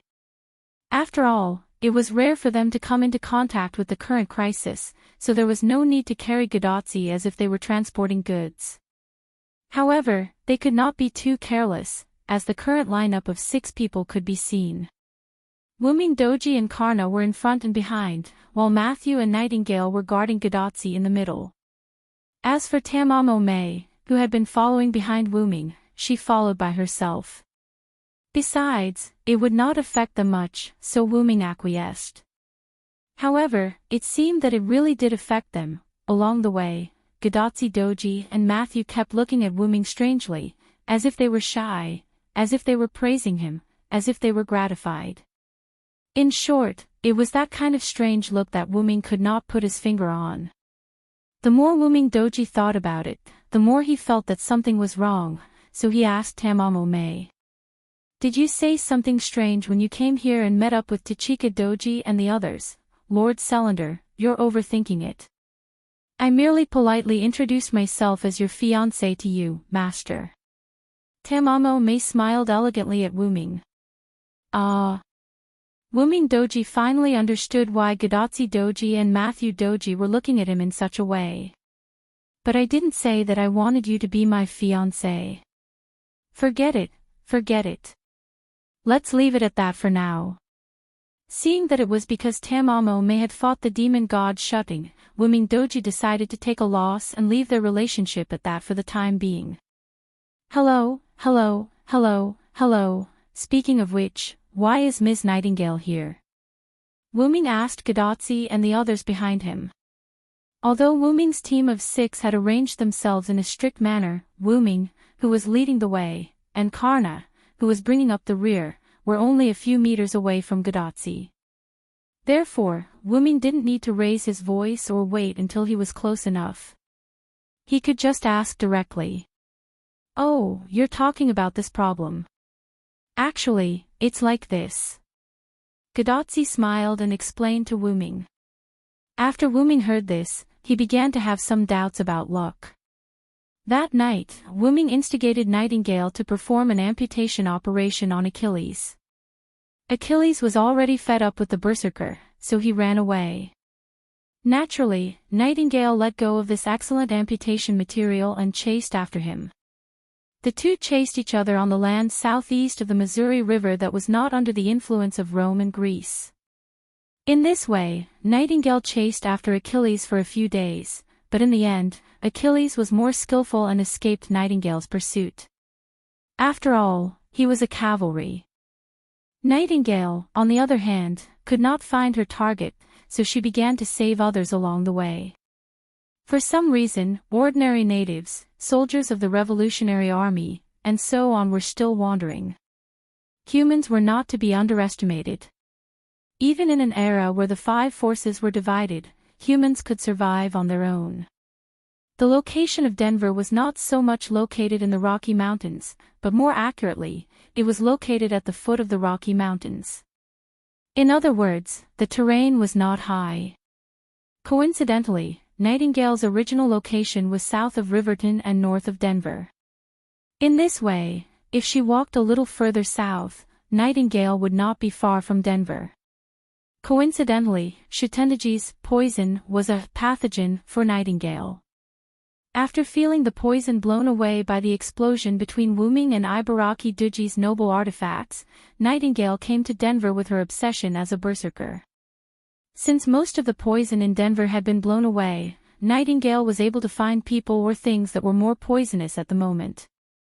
And there was no doubt that Shutendaji was that poison. Then, Nightingale came to Gadatsi's side and used her noble artifact to resist Shutendaji's poison. What happened later, Wuming also knew about it. With her obsession as a pathogen, Nightingale, as a berserker, found Gadatsi just like that. Wuming could only smile and say, "That's really, as expected of a berserker." Chapter 520. Wuming's group didn't waste any more time. In just an hour, they arrived at Riverton. This included Karna from the American faction and Tamamo no Mae from the Japanese faction. After all, the two of them were now on the same side, and Wuming didn't think it was a secret that Riverton was a gathering place for followers, so he brought them there. After returning to Riverton, Wuming briefly told Karen and Geronimo about what they had done, including how they were accidentally found by Nightingale, Karna's support, and how Tamamo no Mae had joined Wuming. Of course, when he introduced Tamamo no Mae, he introduced her as a partner. Although Wuming did benefit from Tamamo no Mae, there was no such thing as giving one's body in return for a favor, let alone a man giving his body to a woman. Although Wuming was a bit thick-skinned, he wouldn't do such a shameless thing. Asterisk cough cough asterisk, let's not talk about other things, but with Karna joining us, we are already a lot stronger. After listening to Wuming's explanation, Karna nodded affirmatively. As an existence on the same level as his own disciple, Karna's strength could be said to be the best. Coupled with the memory of the Battle of the 14 Horsemen, Karna was relieved that this once troublesome enemy had become an ally. Sure enough, you also remember the Battle of the Holy Grail. Karna wasn't surprised to see that Karna knew him. Karna didn't think that he was special. Since he could remember the Battle of the 14 Horsemen, then the other followers in the Battle of the 14 Horsemen would certainly remember him. Hearing Karna's words, Karna smiled at Karna to show his friendliness. At this time, Wuming looked around and found that something was wrong. By the way, aren't there some people missing? Wuming looked at the followers in the room. It was obvious that there were some people missing. As for Elizabeth and the others, they ran into a little trouble. It's fine. Gadotsi coughed awkwardly. At this moment, Gadotsi was extremely embarrassed, and Matthew was beside her, looking like he was ready for battle. This made Wuming wonder if Gadotsi had a moral crisis just now. When Wuming told Geronimo and Sharon what happened, Gadotsi was attacked by Kyoheim. After that, Elizabeth, Robin Hood, and Billy Boy threw themselves at Gadotsi and shouted, "Lady and Jen! Lady and Jen!" Kyoheim was taken away, and the scene of Gadotsi being tightly protected by Matthew appeared. As if he had thought of something, Wuming no longer asked about it. Then, he asked about another person. What about Rama? He won't find trouble with Greece. Other than Elizabeth and a few other servants in the team, Wuming found it strange that Romo, the wounded, was not here. After a few days of rest, it was reasonable to say that Rama had almost recovered. Because of this, Rama should be here in such a situation. The only reason why Rama wasn't here was that he had gone to Greece to save his wife. That's right. Although Rama belongs to the ranks of the lone followers, the king is proud and arrogant. From the beginning, he had been searching for Sito alone and did not accept our help. If it weren't for your serious injuries, we wouldn't have met again, Karen explained. And through this lesson, the king has also thought it through. He is no longer alone and has decided to join us, Geronimo added. And then he went alone again. Wuming wondered. Wasn't it obvious? Although he decided to go with everyone, in the end, he still went to Greece alone. However, Sharon shook his head. This time, he was not alone. Achilles went with him. In other words, after Achilles got rid of Nightingale, he returned to Riverton. Then, under Rama's strong desire, he listened to his teacher and accompanied Rama to Greece.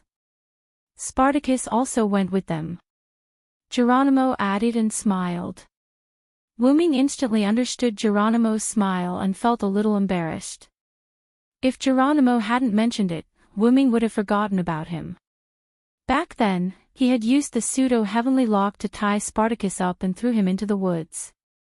It seemed that Spartacus was finally found by Sharon and the others. As for Wuming's pseudo-heavenly lock, it was estimated that its magic power had been exhausted and broken. After all, it had been used for a long time. Without Wuming's magic power to replenish it, it was normal for it to break. Anyway, Wuming did not feel bad about it. After all, he still had a few pseudo-heavenly locks in his spatial relics. Let's not talk about Spartacus for now.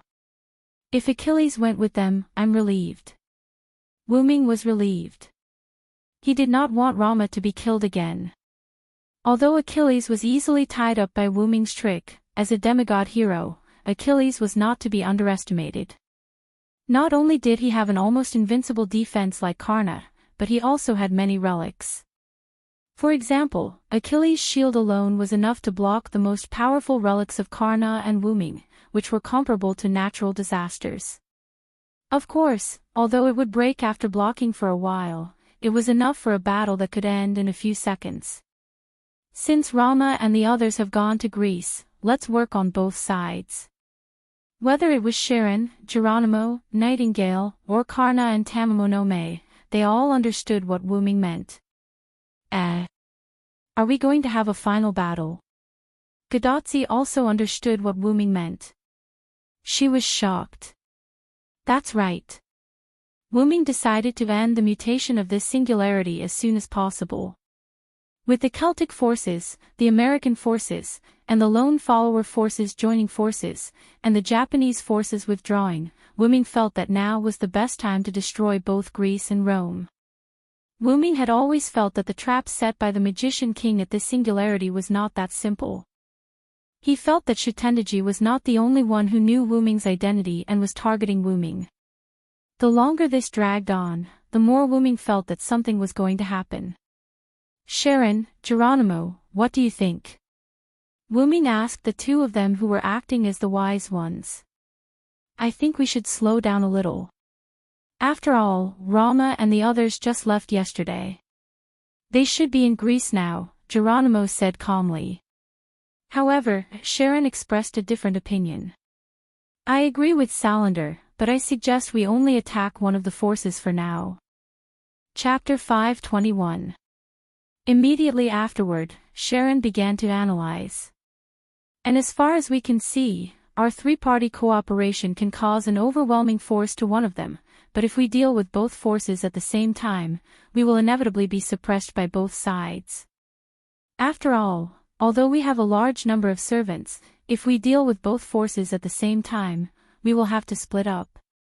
Whether it's Greece or Rome, I don't think I'm a pushover, so I think we are likely to suffer losses." Wu Ming nodded. Sharon was right. If Wu Ming was not included, it could be calculated like this. The leader of the Celts, Maeve, had 3 servants, Finn, Dilmaud, and the unknown Indian servant. Needless to say, Maeve and the other cultic servants were not weak. Although Silent Wonder had never seen the Indian servant before, he knew that the Celts were quite powerful since they were related to Rama. The American forces only had 3 servants. Needless to say, the leader Edison was very weak, and Helena could only be an auxiliary mage. The two's combat power was not high, only Garna was strong, so they did not dare to act rashly. The leader of the lone servant force could be said to be Gadotsi, and there were a lot of servants: Matthew, Achilles, Sharon, Geronimo, Robin Hood, Billy Boy, Kyoheim, Elizabeth, Spartacus, and Rama. As for Tamamo no Mae, she was temporarily assigned to the lone servant force. Although they had the largest number of servants, there were not many who had strong combat power. Strictly speaking, only Achilles, Sharon, and Rama had first-line combat power, and the rest, whether it was Geronimo, Robin Hood, or even Billy Boy, they were not strong. As for Kyoheim and Elizabeth, well, if they were compared to Wu Ming, Garna, and others, they would be honest mascots. Well, if Kyoheim didn't shout Anjin Sama and Elizabeth didn't sing, they would become very popular. Tamamo no Mae's words were mentioned before. If she was summoned as a berserker or some other job rank, Tamamo no Mae would be able to unleash the terrifying power of one of the 3 great monsters. But now, she was just an ordinary witch fox. Lastly, if Spartacus could release his noble phantasm, he would be a very good troublemaker. However, he would be tied up in a few moves, so he could not be counted on. Moreover, even if he did release a precious artifact, it would be self-destructing, and the price would be too great. Didn't you see that Caligula's berserker, who didn't have any powerful abilities, was stabbed by a noble phantasm? Although it was inappropriate to say so, in the face of a top-level servant like Wu Ming was certain that no one present, not even Sharon, would be able to survive if they fought with their lives on the line. Although it seemed like Wu Ming was a little arrogant, unfortunately, this was the truth. Ka Rong is right. Since that's the case, let's split into 2 teams. Wu Ming decided to eliminate one of the forces first, and then attack the remaining forces. Immediately afterward, Wu Ming told everyone about his opportunity. They were still divided into 2 teams. The first team was led by Sharon and Geronimo. Robin Hood, Billy Boy, Kyoheim, Elizabeth, plus Edison and Helena, a total of 8 people. Their task was to go to the Roman camp and use all kinds of tricks to distract the Roman forces. The purpose was to delay the Roman forces and have no time to deal with the Greek forces. The Greek forces, on the other hand, were led by Wu Ming and other powerful servants to form the second team to eliminate them. Wu Ming returned to Washington first, and then led Maeve, Finn, and Dilmaud to Greece. Karna, on the other hand, was to join Rama, Achilles, and Spartacus to attack the Greek forces together with the Celtic forces brought by Wu-Ming. For now, the Greek forces were much more difficult to deal with than the Roman forces. The Arcadian huntress, the divine magician, and the demigod hero were all stronger than the less mysterious Caesar, Cleopatra, and the others. Because of this, Wu-Ming decided to gather powerful forces to eliminate the Greek forces first, and then attack the Roman forces. When Wu-Ming and the other servants of the second team attacked the Greek forces, Sharon would lead the first team to entangle the Roman forces. Facing the less mysterious Roman forces, Wu-Ming believed that Sharon and the others would not suffer any casualties. After all, they did not have to fight with their lives on the line. They just had to interfere with the Roman forces. That's a good plan. After all, even if we go to Greece with the second team, we won't be able to do much. It's better to go to Rome to interfere. Sharon agreed with the plan. The rest of the servants, Geronimo, Tamamo, and Karna, also had no objections. At this time, Gadotsi spoke. That Matthew and I. Gadotsi asked weakly. Matthew also nodded. They could not contact Chaldea at the moment, so Gadotsi and the others could only decide what to do next for the time being. Wu-Ming pondered for a moment, then said. Tachika and Matthew, I originally wanted you to go with Sharon, but as the master, I have to ask for your opinion, so you can choose which team to follow. After hearing Wu-Ming's words, Gadotsi and Matthew looked at each other. But it didn't take long for Gadotsi to speak under Matthew's affirmative gaze. Matthew and I will follow Teacher Ma's team. Then, Gadotsi stated her reason. After all, you have to fight for your life.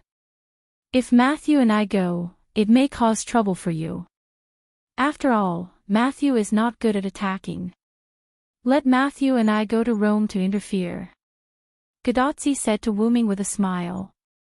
Although Gadotsi wanted to go with Wu-Ming, she knew that she was a human master, and her servant Matthew was only a defensive type. Following Wu-Ming and the others' attack team would inevitably cause trouble. Therefore, Gadotsi suppressed her desire and chose to go with Sharon and the others to Rome. It's really hard for you, Tachika. It's great that you can think like this. Wu-Ming said as he touched Gadotsi's little head. Although Wu-Ming could also protect Gadotsi, he was always somewhat restrained. Therefore, Wu-Ming was really pleased that Gadotsi could choose to follow Sharon to Rome. It's nothing. I think if the doctor and the director were here, they would let me choose a team. Gadotsi smiled slightly, enjoying Wu-Ming's touch. Retracting his hand, Wu-Ming looked at everyone. Since the task has been assigned, then I will leave first. I will inform Edison to meet you here later. At that time, I will use Edison's communicator to talk to you. Later, Geronimo informed Elizabeth and others of the plan. They naturally had no objection, and they were quite excited. Especially after Kyoheim knew that she and Gadotsi were in the same team. In this way, Wu-Ming and Karna left together, and everyone was preparing for the upcoming battle. Chapter 522. Wu-Ming and Karna left Riverton, but they were not going in the same direction. Karna was heading to the Great Lakes, which was the territory of the Greek forces, to look for Rama and the others. Achilles, Rama, and Spartacus set off during the day. According to Wu-Ming's speculation, even if they were there, it was unlikely that they would rush into the Greek followers recklessly. Maybe they were just observing. After all, after this crisis, Rama also found the problem. Recklessness would not only fail to save his wife, but it would also put him in danger. After all, he was a king. Even if he was more impulsive when he was young, Rama was not ignorant. At present, there had been no movement from the Greek side, so Wu-Ming judged that they had not made a move yet. This was good. Karna could meet up with them first, then lurk and wait for reinforcements. As for Karna's identity, Wu-Ming gave him a runestone, which contained a video recorded by Wu-Ming, which was enough to prove Karna's identity. Besides, Achilles had also teamed up with Karna before, when they were 14 knights, so he knew that Karna would not lie. Therefore, Wu Ming was not worried about Karna's identity. In this way, Karna headed toward the northeast. Wu Ming, on the other hand, went south, preparing to use his assassin behavior to pass through the gap between Greece and Rome and return to Celtic. Coincidentally, although it was daytime when Wu Ming and the others attacked Jiro City, it was almost dark when they arrived at Riverton. The night was suitable for Wu Ming to sneak away. However, Wu Ming thought about it carefully and laughed. Not to mention that it would take too long to carefully rush back. Wu Ming had a portal. Wu Ming had to rely on himself before because he had never been to those places. Now that he needed to rush back home, wouldn't that be putting the cart before the horse? Therefore, Wu Ming directly opened the portal and went to Washington. In the president's office in Washington, a black-purple spatial ripple appeared in front of the desk.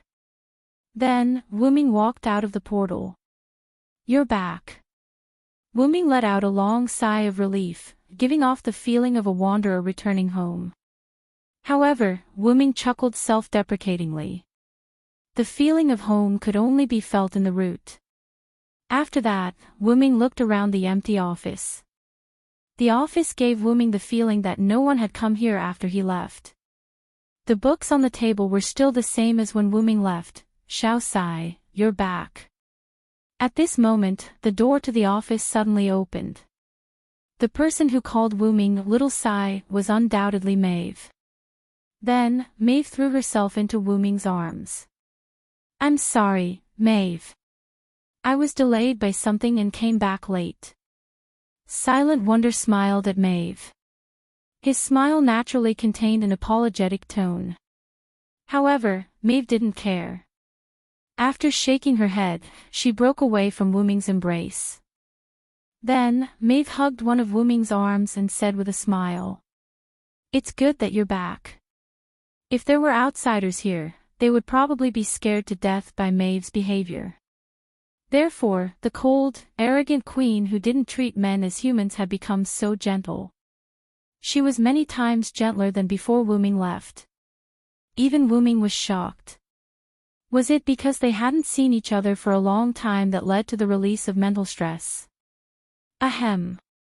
In layman's terms, absence makes the heart grow fonder. Wu Ming sat on the president's chair without the slightest bit of guilt.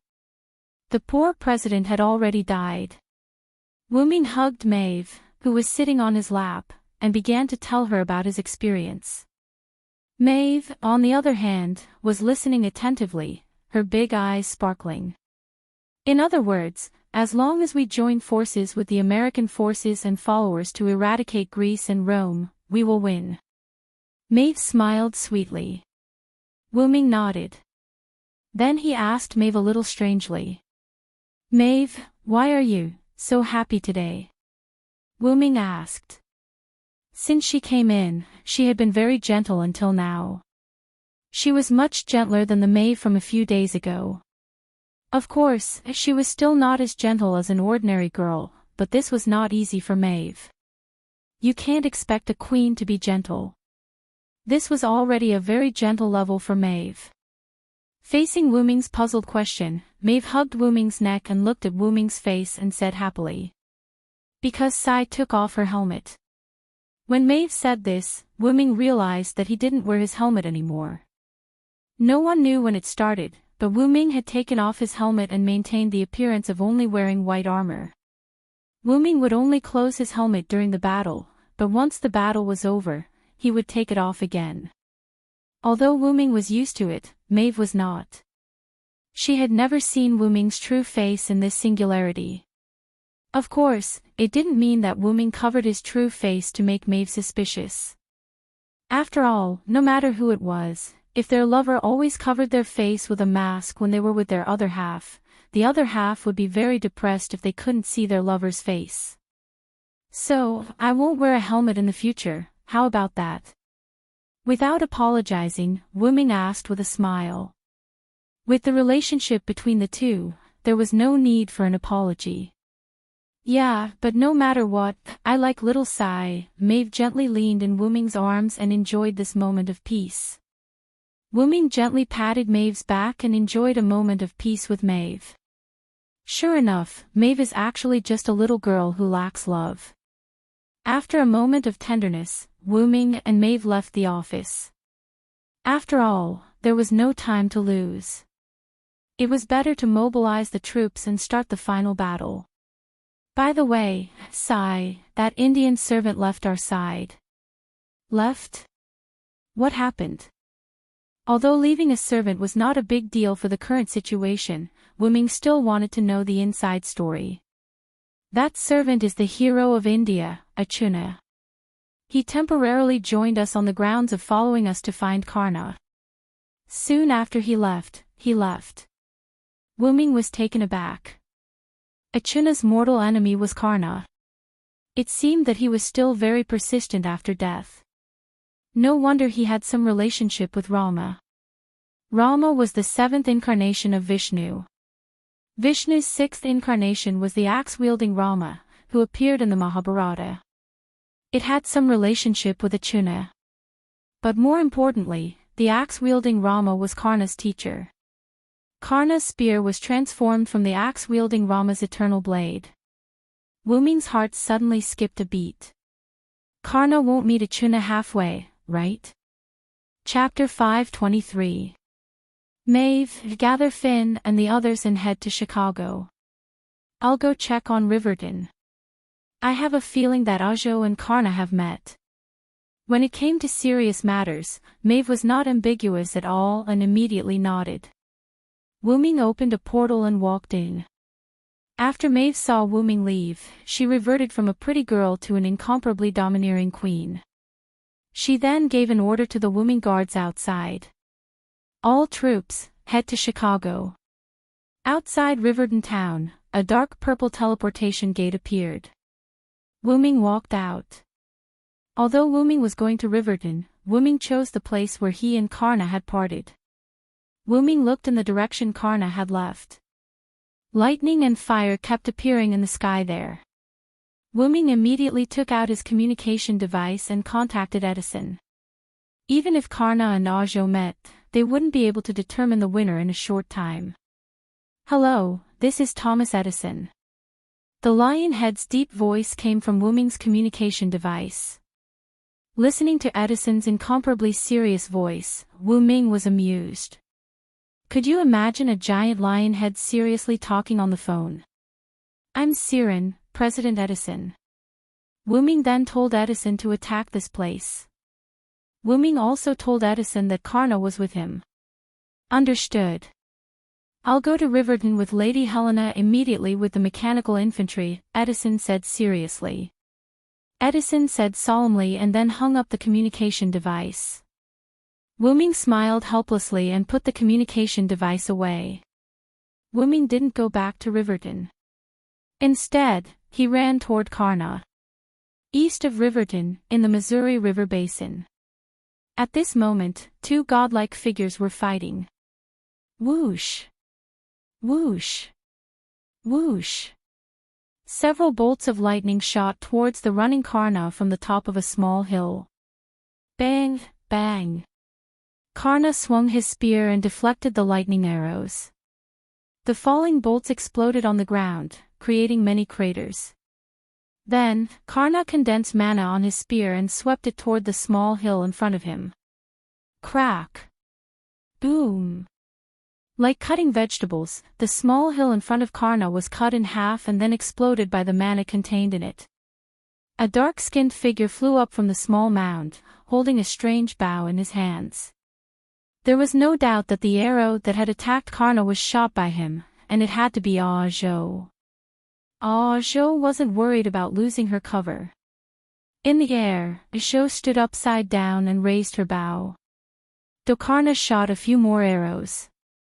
5 lightning bolts attracted each other and shot toward Karna in the shape of a pentagram. This time, Karna didn't use his gun to knock away the arrows. Instead, he jumped at the moment the pentagon-shaped arrows were shot at him. Boom! The bolts landed on the ground, and the ground exploded. The strong wind blew Karna's white hair. Karna stood up and looked at Ajo, who had landed on the ground. While Karna was dodging the pentagram arrow, Jonah took advantage of the opportunity to flip over and adjust his position before landing steadily on the ground. Karna and Ajo stood opposite each other in the distance, giving off the feeling that they were about to negotiate. But unfortunately, neither Arzu nor Karna had the intention to speak. Ajo raised his bow and shot at Karna crazily with mana bolts. Karna, on the other hand, sprinted toward Ajo, swinging the indestructible blade in his hand to deflect the arrows. From the moment they met, they hadn't said a word and had been fighting the entire time. The surroundings were full of holes from their battle. It was like a natural disaster. That was what Wuming thought when he arrived. Seeing the two fighting again, Wuming sighed. "That black guy is Ajo?" Wuming asked in surprise. Ajo seemed to have heard him and glanced at Wuming. However, compared to Wuming, Karna seemed to be more attractive to him. Wuming smiled awkwardly. After all, he was caught talking bad about Ajo. However, Wuming didn't expect Ajo to be a black guy. Wuming didn't try to hide his presence. Therefore, not only Ajo, but Karna also noticed Wuming when Wuming arrived. However, because he was fighting with Ajo, Karna didn't greet Wuming. Both of them didn't care about the others around them and only cared about each other. While they were fighting, Wuming shook his head and got rid of the thought that Ajo was a black guy. Then, Wuming stretched out his hand and a holy light spear appeared. Mythical Yggdrasil. Whoosh! Along with the sound of a relic being released, Wuming threw out a small but bright light needle. Karna and Ajo, who were in the middle of their battle, naturally discovered the needle of light. Furthermore, they sensed a considerable threat from it and hurriedly retreated. Poof! The light needle disappeared as soon as it pierced the ground, leaving a small but bottomless hole and a sound when it pierced the ground. Wuming learned this move from the Star Cup's consciousness. By condensing the holy spear, although the attack range was reduced, the power was increased. Otherwise, Karna and Ajo wouldn't have dodged in a hurry. Instead, they would have used their weapons to deflect Wuming's light needle. However, the current result was what Wuming wanted. Wuming didn't want the holy spear to turn into a powerful light cannon. This time, he only used it to interrupt the battle between Karna and Ajo. Wuming dashed forward and came to Karna's side. Although Karna and Ajo had separated, their eyes were still fixed on each other. This made Wuming wonder if there was some unspeakable gay relationship between the two of them. "Can't we not fight?" Wuming didn't ask anything else and just asked this question. After all, they were about to start a war with the Greek forces. It would be difficult for them to lose a top fighter like Karna. "I'm afraid not. Ajo and I are mortal enemies. I don't want to fight, but it seems that Ajo wants to defeat me. I'm afraid I can't help you." After hearing Karna's words, Wuming looked at Ajo. Wuming saw that Ajo's eyes were filled with strong fighting spirit and an incomparably persistent desire. It was obvious that he wouldn't let Karna go. There were only two ways to deal with Ajo. The first was to let Karna and Ajo fight. After all, if Wuming forcibly took Karna away, Ajo would definitely chase after him. Since Ajo could join the Celtic side because of Karna, it wasn't impossible for him to join the Greek side because of Karna. The Greek side would definitely warmly welcome a powerhouse who only wanted to fight Karna. While Wuming was thinking, Ajo was already impatient. "What? You want to fight 2 against 1? Even if that's the case, it doesn't matter. Fight me, Karna." Chapter 524. After Ajo finished speaking, she released her magic in a very imposing manner, causing the surrounding ground to crack. At this moment, Wuming finally had a chance to size up Ajo. Although his skin was dark, it revealed an incomparably healthy luster. Dressed in blue and white Indian Brahmin aristocratic clothes, this dark young man was full of character. Plus, he had a cold expression on his face. Wuming believed that ordinary girls in the modern world would definitely be smitten by Arjuna. Wuming looked at Karna as if he had suddenly realized something. Was it because Karna was fairer than Arjuna that Arjuna was so stubborn about fighting him? I feel like you're thinking about something very rude, Karna said indifferently without even looking at Wuming. You're overthinking it, Wuming replied awkwardly. Of course he was joking. Wuming could understand why Arjuna was pestering Karna.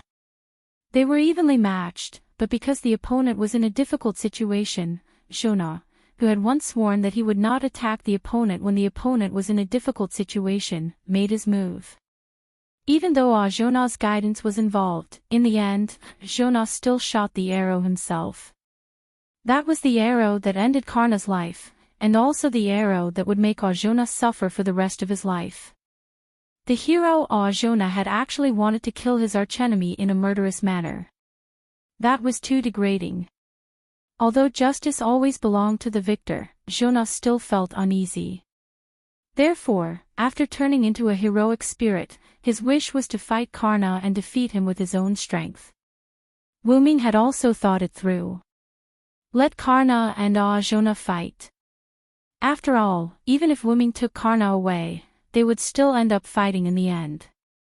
As for killing Arjuna with Karna, Wuming had thought about it before, but first of all, it was inhumane, and second of all, this place was neither close nor far from Chicago. It would cause trouble sooner or later. Then, Wuming opened a portal. After exchanging a few words with Karna, Karna nodded. Then, he glanced at Arjuna and walked in. Karna, don't even think about escaping. Arzu roared angrily. Don't worry, Arjuna. Karna only left the Missouri River basin. He only went to the northwest of the Cordillera Mountains. After all, there are few people there. You won't be disturbed. Then, Wuming moved the portal and pushed it in front of Arjuna. You can find Karna again through this portal. Of course, you can choose not to trust me. The choice is yours. Wuming smiled, indicating that he meant no harm. However, in Arjuna's eyes, this smile was extremely evil. He was having a good fight with his opponent, and you sent his opponent running away as soon as you arrived. Now you're even smiling. No matter how you look at it, it's a smile that's asking for a beating. Unfortunately, Wuming's charm wasn't as great as Karna's. Arjuna merely looked at Wuming deeply and then entered the portal. Of course, Wuming wouldn't play any tricks. At this moment, Karna and Arjuna were indeed in the northwest of the Cordillera Mountains. Then, Wuming took out his communication device and sent a message to Edison. Karna and Arjuna are fighting to the death in the northwest of the Cordillera Mountains. You must avoid that place. Pass through Denver from the south and meet up with Chaldea's master in Riverton. After a while, Edison sent back a message. Putting away the communication device, Wuming took Karna's place and continued running toward Chicago. Let the two of them fight it out. By the time the victor is decided, Silent Wonder would have collected all 4 holy grails. The sun set in the west, and night gradually fell. Des Moines, a town on the Mississippi plains that was neither too far nor too close to Chicago. Because of the war, there weren't many people in the town. Also, because the sun had just set, there were only a few passers-by on the road. They all had bitter expressions and frowns. Some of the houses were damaged, and some were directly abandoned. No one cared about them. However, because this place was under the influence of Greece, it was relatively peaceful. Suddenly, a green figure flashed past like a shooting star. This made one of the passers-by wonder if he was hallucinating because of his long-term nervousness, or if he had run into a ghost. Although the sun had just set, it was still considered night. Not wanting to think about it anymore, the passers-by quickened his pace and left. In every abandoned house in Des Moines, a red-haired young man stood in a house without any light, looking out the window from time to time. This person was Rama. Following the appearance of a green figure, Achilles appeared in front of Rama. "How is it?" Rama asked. "I've found out. Those people have all gathered in Chicago because of a big hole in their spaceship." "They haven't moved yet," Achilles said, rather displeased. "Speaking of which, we should just attack them directly. Is there a need to be so cautious?" Even Spartacus, who had been trying to attack Rama for some unknown reason, was released by Rama for being a hindrance. Well, actually, Rama just let him go with the flow. It would be best if he could affect the Greek side. "After what happened before, I understand that if I want to take back Sido, I won't be able to do it rashly. I might even be killed." Rama closed his eyes and explained to Achilles. This was also the reason why Rama asked Achilles to scout for information. But why didn't he go himself? Achilles was the fastest to run. "I deserve to die. However, I can't die. I can't let Sido suffer. I must take back Sido. Before that, I must not die." Rama clenched his fist tightly. The metal gauntlet on his arm made a creaking sound because of Rama's strength. It could be seen how turbulent Rama's heart was. "As expected, I still don't know anything about love. Can't we just fight our way through the enemy?" Achilles pouted and complained. Even so, Achilles still followed Rama's instructions to scout for information. Sharon had told him that Achilles must listen to Rama's instructions and not charge into the enemy's base alone. As a teacher, Sharon naturally had ways to make his disciple obedient. After all, this was the talent of a teacher. After that, Achilles could only grumble helplessly before following Rama over. "If that's the case, then what should we do next?" Achilles dug his ears and asked Rama. "Attack." Rama paused for a moment and said. "Ha." Achilles suspected that there was something wrong with his ears. Otherwise, there was something wrong with the young king in front of him. Achilles thought, "You must be kidding, brother." Chapter 525.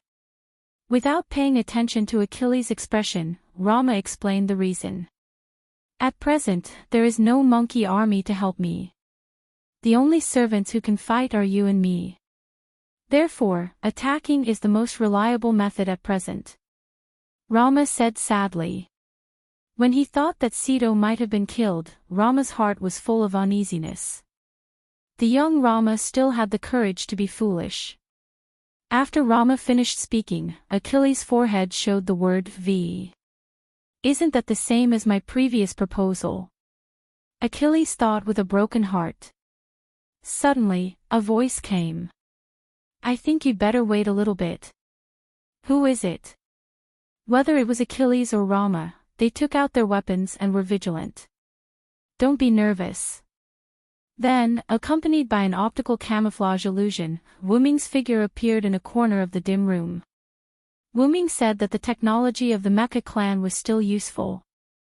"It's you." Achilles was quite upset, then he put down his meteor lance. "The Celtic Saint King." Rama was surprised, but after seeing that it was Wu Ming, he calmed down. After knowing that Wu Ming was also a king, although it was a pirated version, Rama's impression of Wu Ming became very good. Of course, a good impression was a good impression, and the fact that Wu Ming injured him could be forgiven. However, Rama still remembered the crime of negligently allowing his men to imprison Sido. Although they reconciled, they still had to remember the grudge. This was the young king Rama's decision in the face of Sido's matter. Rama, who was like a child throwing a tantrum, was not noble. As long as it concerned Sido, then Rama would not give in. "Why did you come here alone? Where is the master of Chaldea?" After all, he was also Rama's savior, so Rama naturally cared about him. "Don't worry, Edison has agreed to join forces with us. On the way back, we have joined forces with Karna to eliminate the Shitendaji who had gathered in Japan. Then, Wuming briefly explained to the two of them why Karna was a member of the United States, what they had been doing during this period of time, and their next plan. I didn't expect Lancer to join Edison's camp. Life is really unpredictable. Achilles sighed. In the previous memory, they were clearly teammates, but in the end, they became enemies again.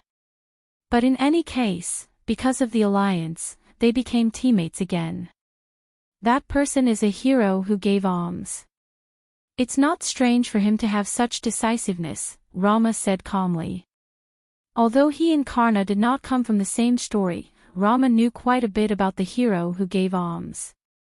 But I didn't expect the heaven-bestowed hero Ajo to appear at this singularity. Rama shook his head. Because of Wuming's explanation, the two also knew that Arjuna had been fighting Karna all this time. They both sighed with emotion. Not only did Rama temporarily lose a combat power, but he also sighed that these two old enemies who loved and hated each other could appear at this singularity at the same time. That's why this is the Holy Grail. Such a miracle can also happen. Achilles smiled softly, thinking about how he and Sensei appeared together. After hearing Achilles' words, Wuming smiled. Because of this, Rama, you can also meet Sito at this singularity, just like Karna and Ajo. These were all miracles brought about by the Holy Grail. Rama did not deny it at all and nodded seriously. Although I still can't meet Sito, as long as I know that she's still on this continent, I feel extremely at ease. Because Rama intervened in the Battle of the Monkeys and killed the enemy monkey, the dead monkey's wife put a curse on him. Even if you take back your wife, you can't really meet her. Because of this parting curse, Rama and Sito were separated again in the end, and it was a separation of life and death. This curse still accompanied the two. As long as they were too close to each other, one of them would gradually become weak, faint, and lose power until one of them left. Even if there's a curse, I will definitely find Sito. Rama said angrily. Even with such a curse, Rama still pursued Sito without hesitation, even if it meant death. If that's the case, then you should listen to me and wait for a while. During Wuming's explanation, he also told the two of them about the joint attack of the American forces, the lone follower forces, and the Celtic forces on the remaining two forces. If that's the case, I can wait. Anyway, I've been waiting for a day. Rama put away the eternal blade and sat cross-legged on the ground. Tisk, really, both of them are so difficult to understand. Achilles complained as he walked to another room. Wuming smiled helplessly, although he asked Ramodi. By the way, why didn't I see Spartacus? Wuming found Rama and Achilles through mana perception, but Wuming didn't find Spartacus' mana in the surroundings. Could it be that he was already killed? Wuming thought mischievously. That traitor, I have already banished him. Rama answered Wuming rather unhappily. Banished? Could it be that Spartacus was attracted by the king follower and attacked Rama, but was then driven away by Rama? Wuming looked at Rama's rather unhappy expression and thought that it must be so. Forget it, I'll go find him.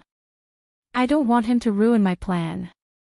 After that, Rama and Achilles continued to stay in Des Moines, while Wuming left and embarked on the path to find the traitor. Although Spartacus' dexterity was D, even so, he was much faster than ordinary people. Therefore, he must hurry up and find him. If he was discovered or even captured by the Greek forces. Although it wouldn't cause a big impact, he was afraid that he would be used against Wuming and the others. First of all, Wuming looked for traces of Spartacus near Chicago. Of course, Wuming activated the Triumph armor and the assassin mode, so it wasn't easy to find him. Then he found some traces of Spartacus. Could it be that he was really captured? Wuming said helplessly. At this time, Wuming suddenly found another mana, which was the mana of someone Wuming had seen before. Does this mean that he wants me to go there? Wuming felt that the other party didn't have the slightest trace of concealment. He speculated that the other party was trying to attract him. Not afraid that it was a trap, Wu Ming quietly moved toward that place. Chapter 526. In just a few seconds, Wu Ming came to a small high ground where a girl with beast ears holding a bow stood there. She seemed to be admiring the moon. After Wu Ming saw the girl with beast ears, he also let go of the unnecessary vigilance in his heart, lifted the magic version of optical camouflage, and slowly walked out of the shadows. Since it's you, I don't think this is a trap, Atlanta. After Wu Ming finished speaking, the girl with beast ears turned around. This person was the famous huntress of Greece, Atlanta. You really believe me? You know I'm a huntress, Saber. Without looking back, Atlanta just closed her eyes and said in a flat tone. Since you call me Saber, then you must have the memory of the Battle of the 14 Horsemen. I don't think you will repay kindness with ingratitude. Wu Ming chuckled. Indeed, the only saber that Wu Ming had ever served as was Sodric during the Battle of the 14 Horsemen, which also showed that Atlanta had that memory. And because Wu Ming freed Black Assassin Jack the Ripper, Atlanta owed Wu Ming a favor. It could be said that when the Argo encountered Wu Ming before, Atlanta pretended not to know Wu Ming and did not expose Wu Ming's information, which was considered as returning the favor. However, it did not mean that there was no friendship between the two after the favor was returned. And now, Atlanta contacted Wu Ming, which was the embodiment of this friendship. If you call me over like this, won't it attract Ison's attention? Although I don't know him, I don't think that guy is very generous. Wu Ming walked to Atlanta's side and looked at the moon side by side. Although Ison is indeed a useless guy, it is because of this that he will trust me completely and send me out to search the surroundings alone. However, it was also because Atlanta was suitable for investigation that Ison sent her here. So, in other words, Spartacus was really caught by you. Otherwise, why would he send Atlanta to scout for no reason? Wu Ming really didn't know Ison, but through historical records, in Wu Ming's opinion, with Ison's timid temperament, he should keep all his combat power by his side. Unless there was a special situation. And Wu Ming didn't think that Atlanta was sent by Ison. It was Demetrius who spoke to Ison, so Ison sent me out. Sure enough. Wu Ming nodded and then continued to ask. So, tell me the specific information about the Greek side. Immediately afterward, Atlanta briefly told Wu Ming about the servants on the Greek side. The leader of the Greek side, or rather, the person who obtained the Holy Grail, was Ison. Therefore, the search Argo was Ison's precious artifact. The other servants on the Greek side were Archer Atlanta, Caster Medea, Berserker Hercules, Lancer Hector, and the captive archer Xido. That guy seemed to have told Ison that as long as he defeated the other forces and seized all 4 Holy Grails, he would be able to establish a country on this land that was separate from human history and would not be burned down by reason. Then, like a fanatic, Ison began to fight for hegemony, Atlanta said with a disdainful look on her face. He didn't know if she was mocking the Magic King or mocking Ison for believing the Magic King who had cheated him so easily. I really don't know what Ison is thinking. Back at the second singularity, he was already tricked by the Magus King. Even though it was with the help of Demetrius. Wu Ming didn't know about this, and Atlanta didn't care whether Ison was deceived or not, so they stopped talking about this topic. Well, I have understood the specific situation. So, why did you capture Xido? How could you threaten Rama with this? Isn't it a bit ridiculous? Rama might be controlled by others, but it was impossible for him to completely surrender to Ison. Moreover, Xido could take the initiative to die for the people when Rama was old. Perhaps when Ison threatened Rama with this, Xido would choose to commit suicide. In short, it was impossible. That guy did have such an idea. Atlanta said helplessly and disdainfully. Oh, I overestimated Ison. Wu Ming also smiled, but his smile was quite sarcastic. However, you can completely leave Ison's side. Why did you choose to stay? After all, there were not only Greek forces on the mainland. Wuming did not think that Atlanta would stubbornly follow Isen's side. Atlanta was not a good person, but in the face of righteousness, she would not choose to follow Isen's side. Indeed, when I was in Oceanos, I left Isen's Argo, but this time is slightly different. Atlanta shook her head. As a person who once participated in the Argo, when I was summoned by Isen using the Holy Grail, I was bound to his Argo. I can't leave this side. To put it simply, there was a master who didn't have a command seal. But this is not the whole reason. The main point is that Isen has a way to summon the demon god pillar. Wuming frowned. Shutendaji, who held the Holy Grail, also summoned the demon god pillar. Could it be that servants with the Holy Grail could summon the demon god pillar? Then, could Maeve, who held the original Holy Grail of this singularity, also be able to, using the Holy Grail, you can use a servant's spiritual base to summon a demon god pillar, but the summoned demon god pillar is more like a possession than a summon. Atlanta continued. Possession. That is to say, the demon god pillar needs to devour a servant to be able to descend. Wuming remembered the Judge Haim who appeared when he defeated the demon god Shutendaji. He was afraid that the other party used the Judge Haim's spiritual base to summon the demon god pillar. Wuming's guess was right. Shutendaji used the unconscious Judge Haim as a medium to summon the demon god pillar. Because he used the Judge Haim's spiritual base, Shutendaji did not lose consciousness. She used the Holy Grail to split her consciousness in advance, and with the death of the main body as a trigger medium, she used the Judge Haim to summon the demon god pillar, and then fused a trace of consciousness in the Holy Grail with the demon god pillar. This was also the reason why the demon god Shutendaji made the sound of the demon god pillar and Shutendaji. Then, Isen captured Sito. This is also the reason why Isen captured Sito. If Sito can't make Roromo submit, then it means that he is useless. Naturally, he can use Sito to summon the demon god pillar.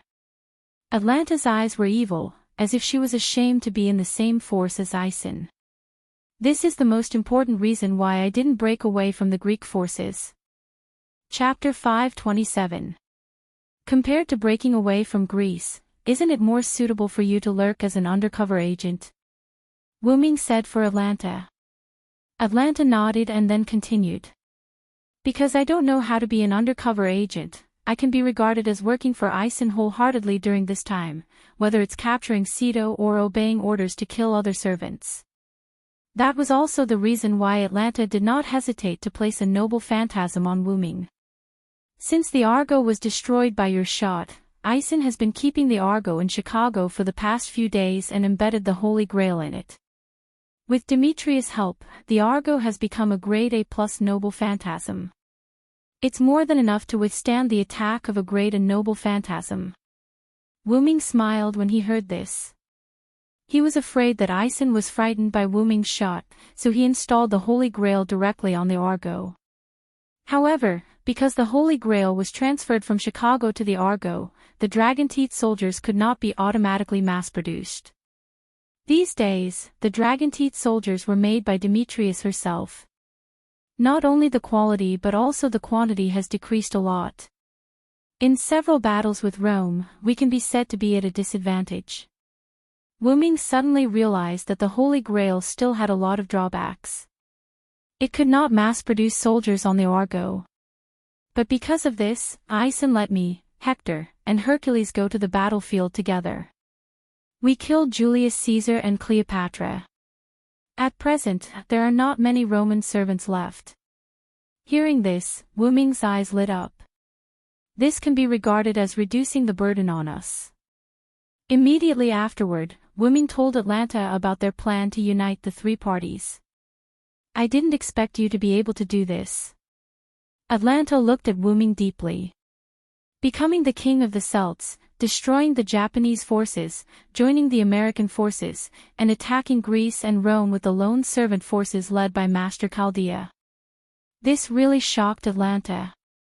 If everything goes well, I'm afraid this singularity will be the fastest to solve among these singularities, Atlanta said thoughtfully. Atlanta herself had appeared at the second singularity before, so she naturally knew how quickly Gadotsi had saved the singularity. Based on this, he speculated that the other singularities should be similar. Indeed. Counting from the time Li Xiang and the others entered this singularity, I'm afraid it hasn't even been a week. Although Wu Ming did not know how long it took Gadotsi to solve the previous singularities, Roman had told Wu Ming that it had been more than half a year since the anthropogenic fever. In other words, on average, it would take more than a month and a half to deal with a singularity. If all went well, Gadotsi would be able to resolve the singularity in less than a week. That was quite fast. While Wu Ming was thinking, Atalanta paused and spoke. By the way, is it okay to tell me about your chances? Atlanta meant nothing more than, in case I'm a spy and deceived you, or accidentally leak your information. However, Wu Ming chuckled and shook his head. It doesn't matter even if you are exposed. After all, our plan is considered an open conspiracy. Gadotsi and the others' first team went to Rome. They did not expect to eradicate Rome, but it was enough to hold them back.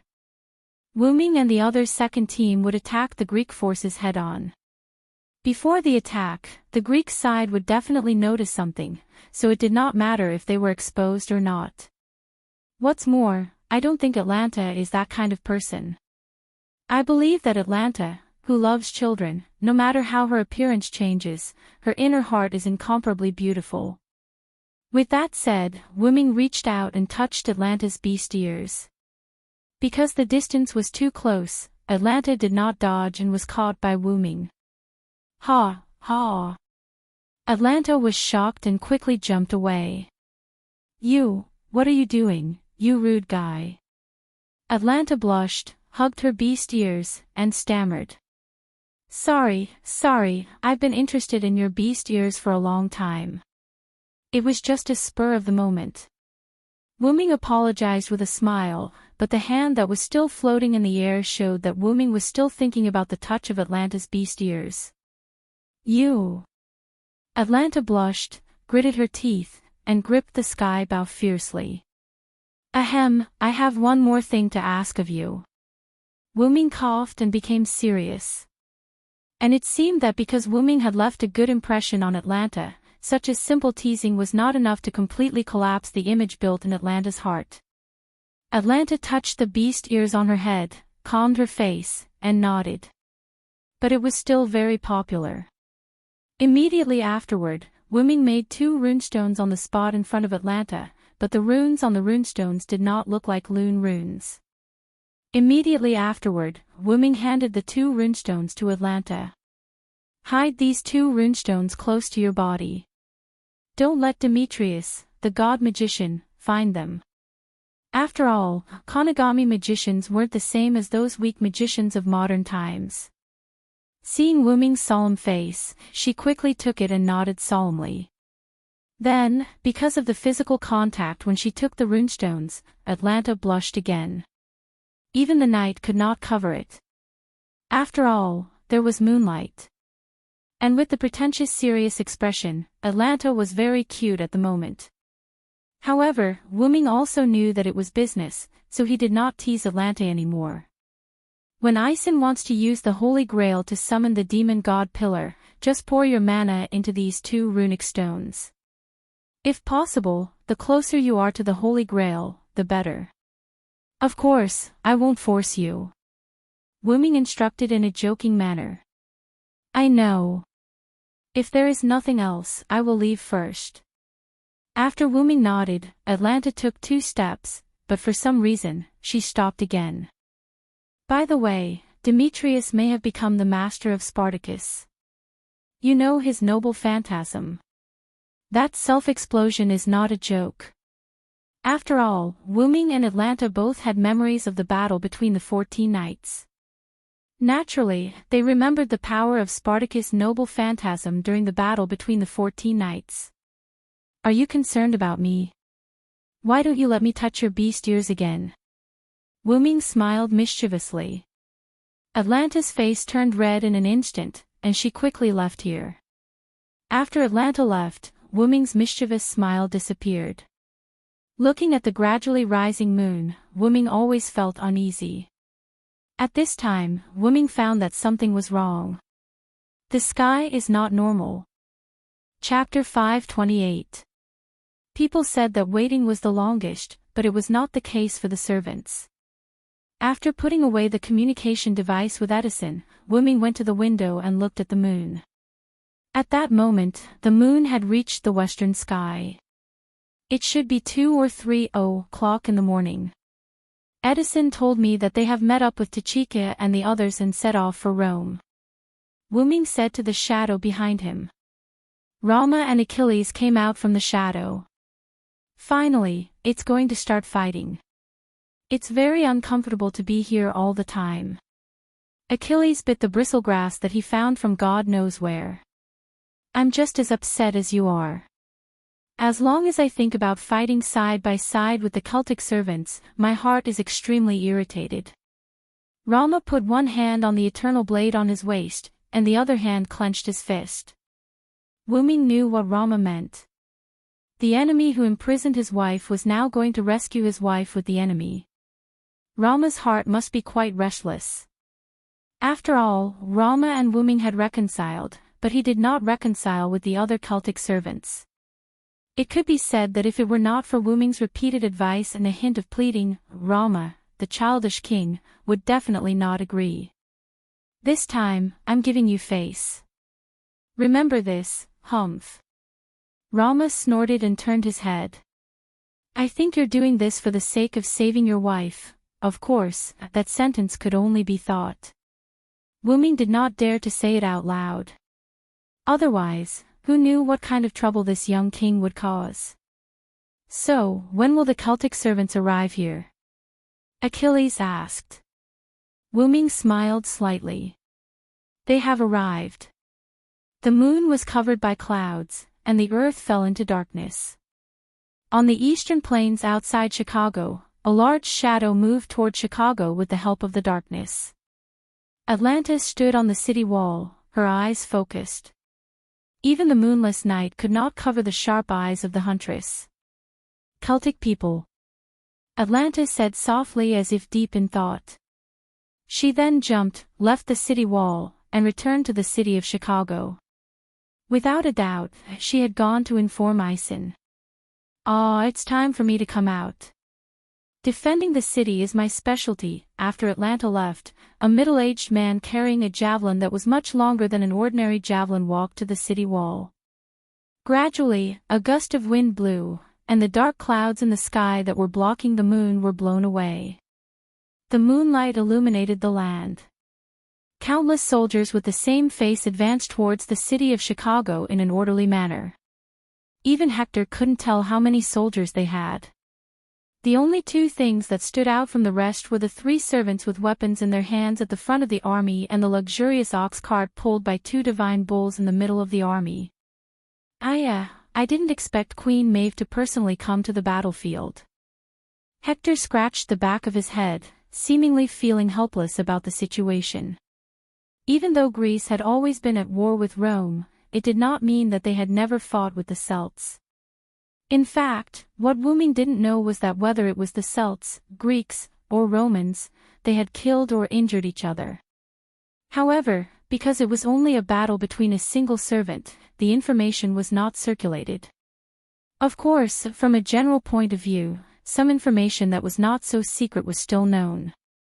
For example, the leader of the Celts was Maeve, because she never deliberately hid herself and even publicized it.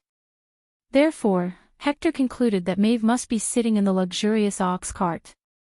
For a woman like Maeve who thought highly of herself, it was natural for her to do such a thing.